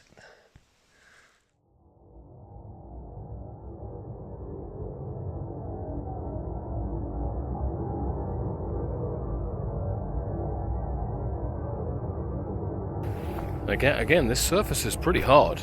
Yeah, it's not as soft as I think it is. When I tread on it, I think it's going to be soft from the look of those footprints, but then when I walk on it, I realise it's actually not really that soft. What boggles the mind when you see these footprints on the ground out here, really kind of there's a bit of shock factor to it. I mean, what could these things look like? What are they made of? Are they made of something different than we are? You know, maybe they're not made of meat. Yeah. Here it is, my man. Oh, it got caved in. Oh no, it didn't. It didn't get caved in. All right. Here's the two-toed footprints again. Now this one is really clear. So I want you to get the camera in here and look at this upper portion, and you can see this is a toe. Now there's another toe here that's been filled in with sand a bit. But the funny thing is there's no toe in the middle. So it's either a three-toed thing that's missing a toe, or it's a two-toed animal. Try and get some footage out. Maybe that inside of there is proof of a toe. Yeah, you can see right in it. Look at that. See how it's pushed up? Yeah. Weird, not like a toenail. Yeah. Not like a claw, like a big toenail. Like a dinosaur toe. Like I don't know what else to say. So one day out here, I found the footprint of a large cat, like a predator cat. Could be a jaguar coming up through Mexico. They come up into Arizona. Could have been a mountain lion or something. But I realized that if I'm out here at night by myself, probably pretty unsafe. There's some large cats out here. So along with the snake armor for my legs, I ended up making like a whole vest suit of armor to keep thick enough leather to keep any kind of animal attack from the back away from my skin. I mean, it's thick. It'd stop claws or teeth. And then, oh yeah, we got some more large footprints that are these are the same ones from over there. They're 12 inches by 8 inches. So these are like those same round tracks that we saw really close together. Now they're farther apart coming through here. I mean, this is a two-legged. You can, if you look at pictures and stuff of what four-legged animals tracks look like. Some cats put their feet in the same hole as the front foot, so you can't really tell. But we're not talking cats out here. I mean, this is heavy. Look, my foot doesn't even make. Let me try jumping. Nothing. It's nothing compared to that. Yeah. Nothing. Big, heavy things.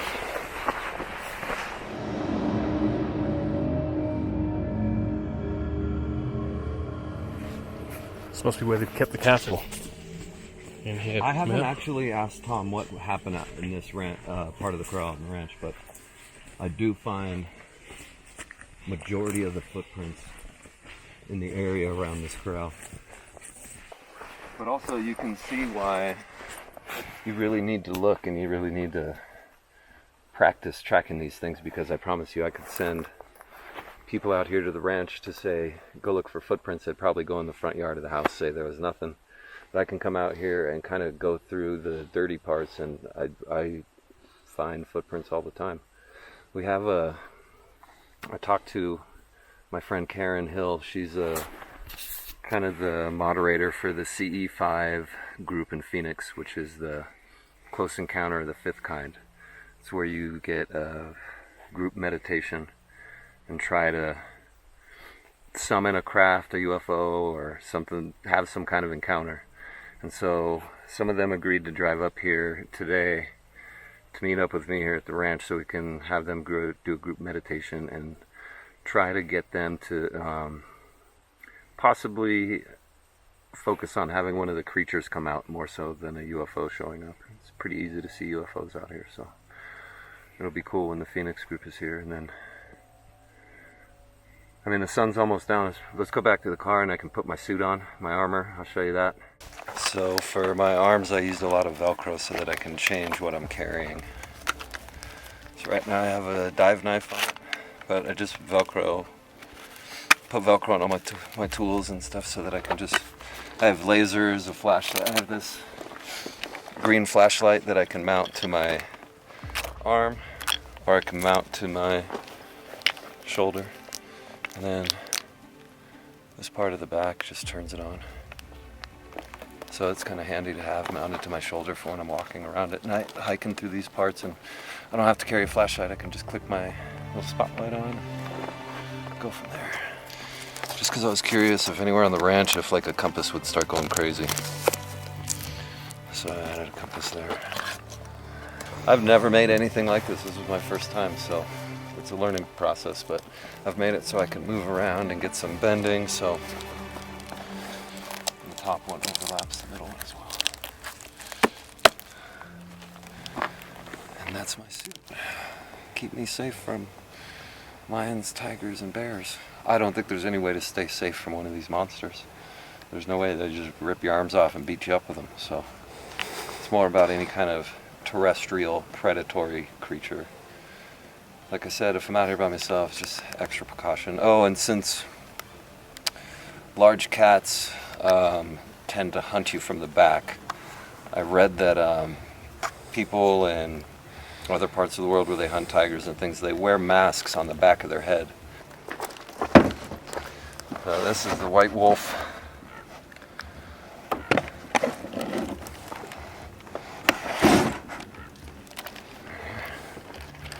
This took me a while to make. Wow, that's awesome.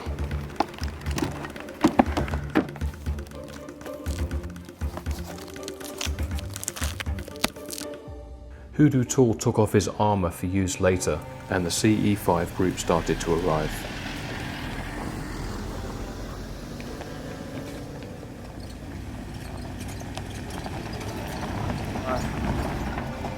Night began to fall on us at the Bradshaw Ranch.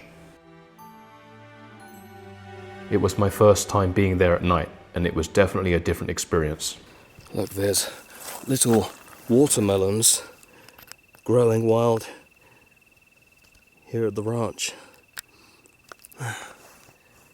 What are we doing here today? All right, my name is Karen Hill, and we're out here going to have a CE5, and we're all going to take our collective consciousness, put it together, and see if we could talk to anyone up there or anything around here. What about you? Oh, here for observation. Here to check. Are you looking for monsters or UFOs? Everything above, really. Anything, whatever comes through. I'm Ron. I don't know who or what I am or what I do. I'm here pretty much for maybe a hedonic experience, past like occult magician, just to get out in Sedona and see what's what in the air. Nice, nice. Are you guys like frequent meditators, or is this like a one? I'm a frequent meditator. I like to frequent others like mine. Frequent. Okay, cool. And it's important for just mental health. See the mountain region. Dude, we got hit. It was so awesome. We were coming up the dirt road, and Vanessa is in the passenger seat. She goes, hold on, whoa, whoa, whoa. And there was a dirt devil coming across the road. Hit right on the driver's side as we were coming up. It was fucking awesome. I was like, cool. Yes. Huh. You filmed intentionally this No, this was. I had a whatchamacallit, an experience with another person. We were doing like shadow work together. And we met in a barn somewhere. But when I was trying to envision the barn, this is it. Really? This is it. That's funny because where that window is over there, those are old barn doors now that they sealed shut and cut a window in. This is it. This is the. Hey, so every time I walk between the two buildings right here, the hair on my arm stands up. Walk through that. Walk on this road and see if your arm hair stands up between the two buildings. Well, I'm getting the full body. Oh, really? It's usually a guide or something. I'm getting a full body. So. There's something here. You can feel it, huh? I can too. Every time I go right over there. Is there a black-haired girl here? Don't know. Not that I've heard of. Okay. But I go off of photos I've seen and things like that. There could be stories of that. There's a lot of different things seen here. There's like the greys are seen here, dinosaurs are seen here, you know, invisible things. What is this, a portal? Yeah, I guess so. They probably built the original set. Gosh, I think in like the 50s they were filming movies there. But that's like a homestead house over there, probably from the 20s or something. Okay. And then this right here was kind of like a hangout, as far as I understand. It was, they lived here, but it was also like a kind of a restaurant and bar where people, when they were filming movies here, they'd be able to come in here and kind of hang out. I think that's what this was, and explains the, 30-foot Old West style bar. Yeah. And the kitchen here, there's like a hood in the kitchen that's like restaurant style kitchenware. Something's been seen in the corner.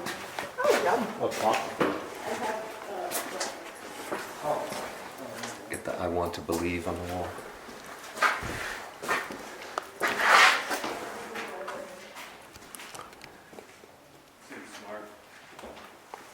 There's something on the wall there too. Something. It isn't a haunted house. Like, it wasn't, what happens on this property doesn't have something to do with something happened in this house. It's the property, it's the land. Yeah. The house just happened to be built here. Yeah. It just happens to be on this spot. Right. What I think of that? No, I think Help us? Probably since the early 90s. I think it's indicative of the cry from somebody was here? Earth. From all of humanity, help us. And I think it's being heard, and that's why it's being answered, and that's why people here are having experiences. They're being heard. Yeah. No, this big bathroom. I got fucking goosebumps. I do too. I'm all like... Yeah, I know. I was checking out this bathroom. I was like, man, I want this master. Until a Sasquatch face presses up against the glass. I invite him in. I'll pour him a glass of wine. Have some candlelight. I didn't expect you to. There's a Here's lizard in the some tea. sink. Oh, there it is. What is it in the sink? Lizard. Oh, Oh, the little geckos, yeah. is he alive? Yeah. Oh, yay. How's it going, Karen? What are you thinking so far? Earlier in the kitchen I got goosebumps, but I have like a super bright black light, and I thought it would be interesting to see if there's any like messages on the walls or spots where animals are peeing or just anything that we can't see with normal light. Something right there. Don't know what could have made that. Something touched that. Interesting. Yes. Do people make those sort of marks though if we touch it? I guess you would have to have something sticky on you. Yeah, interesting. Yeah, you don't. We don't do that, do we? No. But I think, even though I'm sweaty a little bit. Is it sweatiness? yeah, I think blood. No, it's not sweatiness. I think blood or maybe deep, gross sweat or urine would glow. Yeah. Gross. Or maybe aliens have different material. They on do. them. Like, if you think you've been abducted, you've got 3 days to shine a black light on your body and check for fingerprints. Because, like, I was told, like, their fingerprints, there's something slimy on them, and they'll always leave marks that you can see with black light. Interesting. Yes. And that's why you brought the black light. Is that why you brought the black light along? Hopefully not for me, no. I just... I got it because in Michigan there's this new type of rock that glows in fluorescent, more like high wave, or long wave, black light. And I bought it because like they're finding cool shiny rocks in Michigan, and I'm like, what is in Arizona? Like anything glowing out here, that would be cool. Because I mean, like his rocks, the Uberlite rocks were like discovered in 2017. Like a whole new rock species was discovered because of different colored lights at night. So I want to try to see if I can find anything with them. That's awesome. You still got your ball cap stuffing down in it. Oh my god, that's fucking hilarious. Look. Like the 2 bricks were on the table like that. There's nails behind it. There were nails. I was just telling him. I remember nails on the table. Okay. It's interesting. There are 2 bricks on it. You know what? I'm going to take the bricks off the table so that next time I come here, there's only nails.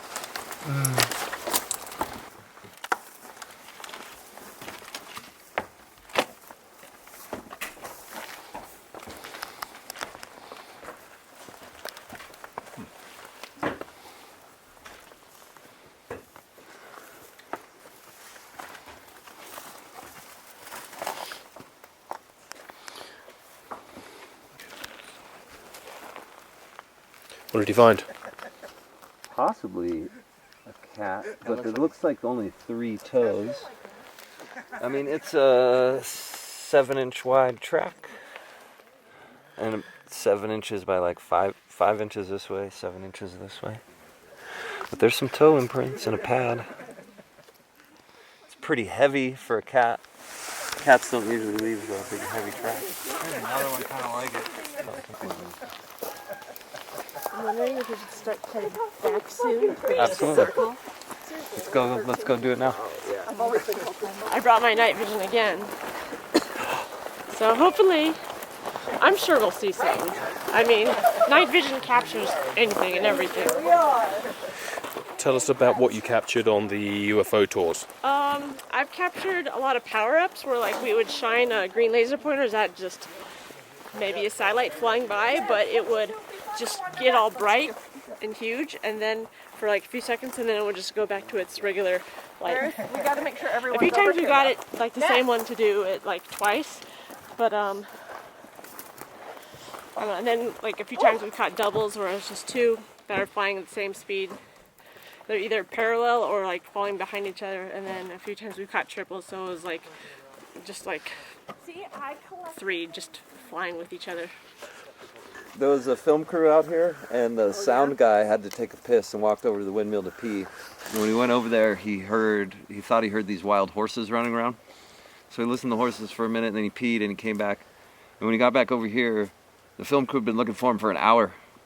See, we were Total missing time from here to that windmill right there. So do you guys, I know you guys all watch the guy who does the CE5 stuff. Do any of you guys read or listen or watch any of Dolores Cannon? No. Dolores Cannon. You know of Dolores Cannon? Yeah. Really? Oh, Dolores Cannon, Convoluted Universe in The Custodians. The Custodians is what we were listening to on the way up here. The Custodians has all kinds of interviews. She does regression hypnosis for those who have had encounters of time lapses, time going too fast, disappearing time, UFO abductions, and she does all this stuff about the soul journey and past life. Dolores Cannon, if you're into the CE5 stuff, she's, look her up. In this part of Arizona, the most satellites they've tracked in 2 hours on the UFO tour is 8.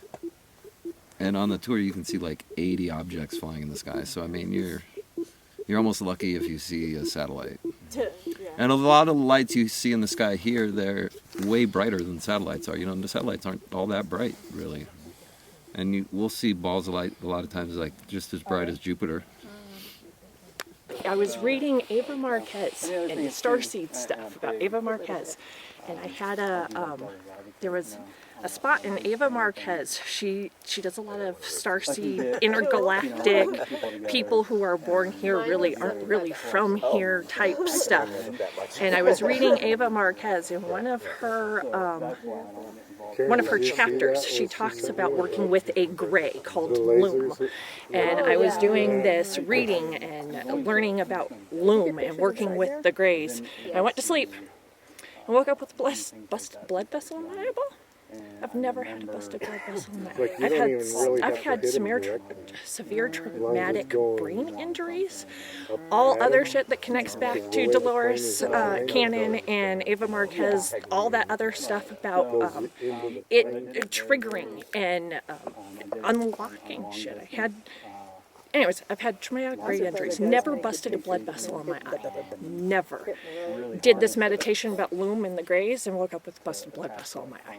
So then I just started digging and learning more, and then found Dolores Cannon, and then somebody else told me about CE5 groups, so I looked into CE5 groups, and then somebody in one of my other groups mentioned going to Sedona. I was like, I've never been to Sedona before, I'd like to go to Sedona. And then the next week, the CE5 thing, like all the there are no coincidences. All the synchronicities that have led me here right now, I know that this is exactly where I'm supposed to be. I don't know why, but the anticipation since we got here, I feel like I could run a fucking marathon right now. My energy has just been fucking amped since we got here. I don't know why, but I know I'm supposed to be here, and I'm fucking excited. Right now, we're playing Stephen Greer's Crop Circle Tones. He, or someone in the circle, recorded this sound shortly after Crop Circle was formed, and it was in 1989 when they recorded it. And I don't know, he says to play these sounds and see if anything is drawn to it. He has like I would say maybe like half a dozen different tones of just music that he's collected from UFO hotspot areas, from Mount Shasta, and he has like a Fibonacci sequence that's kind of cool. So right now we're just going to be listening to some tones until it gets a little bit darker, and then we're going to listen to two separate meditations. One I found is a good one that can like unite everyone's consciousness into one, and then the second one is Dr. Stephen Greer's vectoring, where we throw our consciousness like out in outer space to anything that's flying by and try to pull their attention down to our area. And then after that we'll just play more tones and see what happens. Alright, I'm going to start the first group meditation. It's pretty interesting. I listened to it on the drive up here, which is stupid because they're so calming, but I was like, I need to listen to it. So here we go. Within and around us.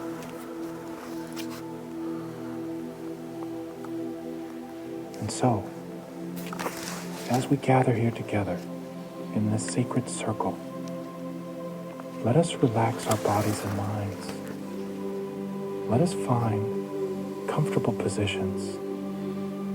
And if we haven't already, let's close our eyes.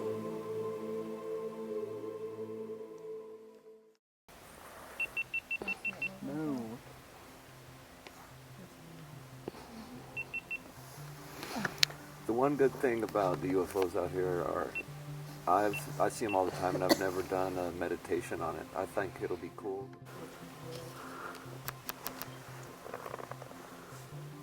I'm going to recommend everyone don't close your eyes during this meditation, because out here you miss the best UFO sighting. The body relaxed. Eyes closed. If you can meditate with your eyes open, look it up, I suggest it. Quiet.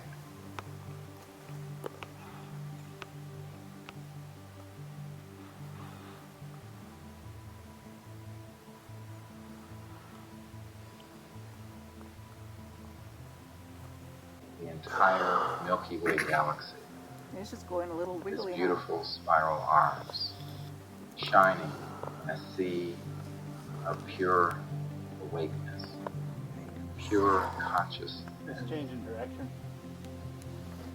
Yeah. And then expanding That's a good into one. intergalactic space. Yeah, it's turning. Embracing the billions of galaxies. You see, it's And kind then of surrounding infinitely them. at every point in time and space. Back and forth. Yeah. drunk drivers. Yeah. Bumblebees. There's your beer. Which is awake. I remember my first beer. I saw one home Monday night. Silent. Even as you are Two awake. of them. You got two there? Right there at the same spots. You got doubles? Oh, they're kind of going away from each other now. Now take a moment.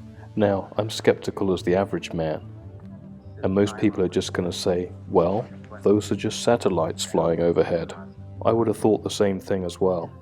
However, one of the CE5 members had a satellite radar tracker on his phone, and not one of these objects we saw overhead were satellites. And then return to this silent, That one? unbounded, There was one over pure Yeah, there's consciousness. one moving she's There's a got. lot of them right now. Oh yeah, that one is moving too. And invite them to come Did you capture anything? It's a wall. to the place where you are Where'd you take this located picture at? Right here. Look, this looks like the ground. and to interact does, huh? with your team. If it is You safe. took that picture face forward. Right here, yeah. It does look like, it looks like the ground. You're facing the ground.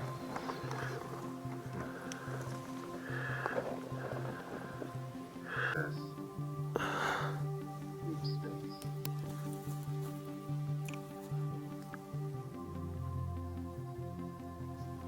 This deep, silent, pure mind is the basis for communication. Yeah, I've done that when I was from my campsite with plates and stuff. Yeah, let it sit there. It's nice because it's Galaxy. I have a pen and I can just like click it in the pen.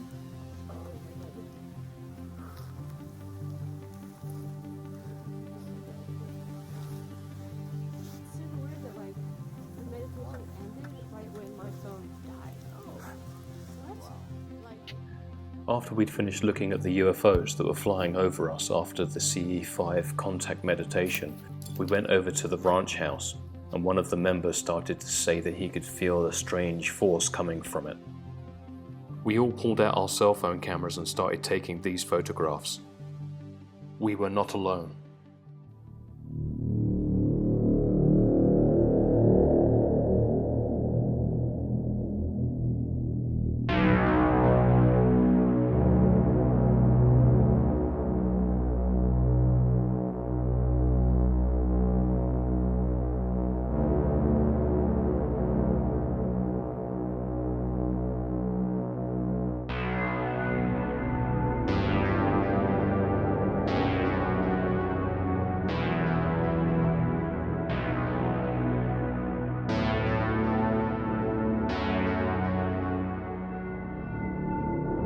The next day, after the CE5 group had left, we came back to the ranch under the full moonlight to face our fears and to face the creature.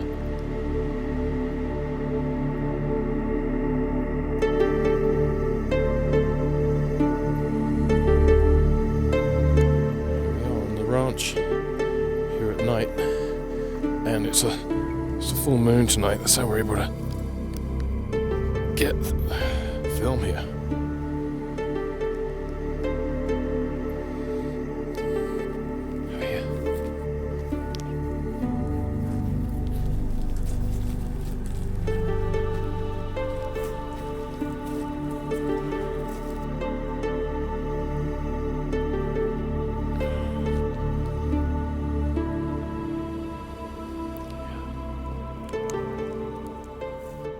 Hoodoo Tall was looking for a place to do some decent wood knocks to see if we could get a response.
down there is where the Bigfoot is supposed to, well, when Linda Bradshaw lived here, the Bigfoot lived in that part of the property. Let's go down there. I still have this feeling that these creatures can probably sense all these IR cameras and lights, and they just probably know we're here, and they're just hiding. Well, I mean, if they don't have a reason to come out, I don't know that they would. Hoodoo and I walked the property and did some wood knocks, hoping to get a response from the creature. It's a rare thing to have an actual live encounter with one of these monsters, so Hoodoo Tall has committed to keep coming here, knowing the more time he spends here, the more likely he'll encounter something strange. It's from these potential encounters that he feels he'll be able to learn some truth behind this phenomenon. Even though we didn't get a reply from our wood knocks that night, our photos proved that we were not alone. This creature's eye shine showed up in several photos as Hoodoo Tall took panoramic shots of the ranch house. There isn't any type of object or structure there to create that reflection or the outline of the head and body. We couldn't see this creature with our eyes, but it could certainly see us.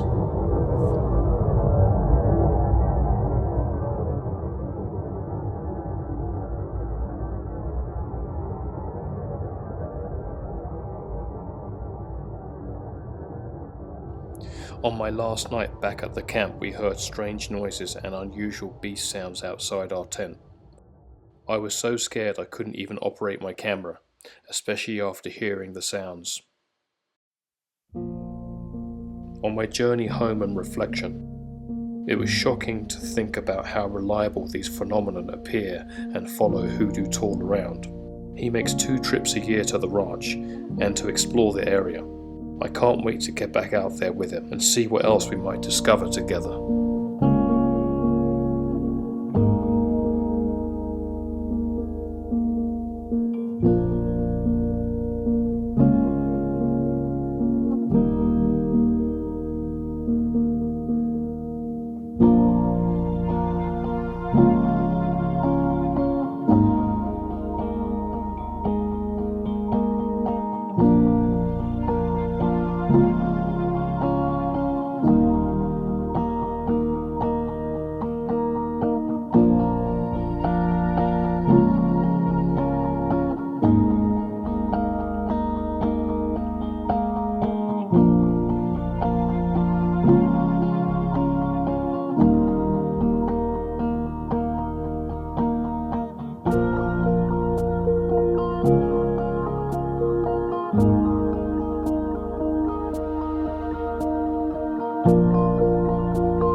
Party's over. What a drag.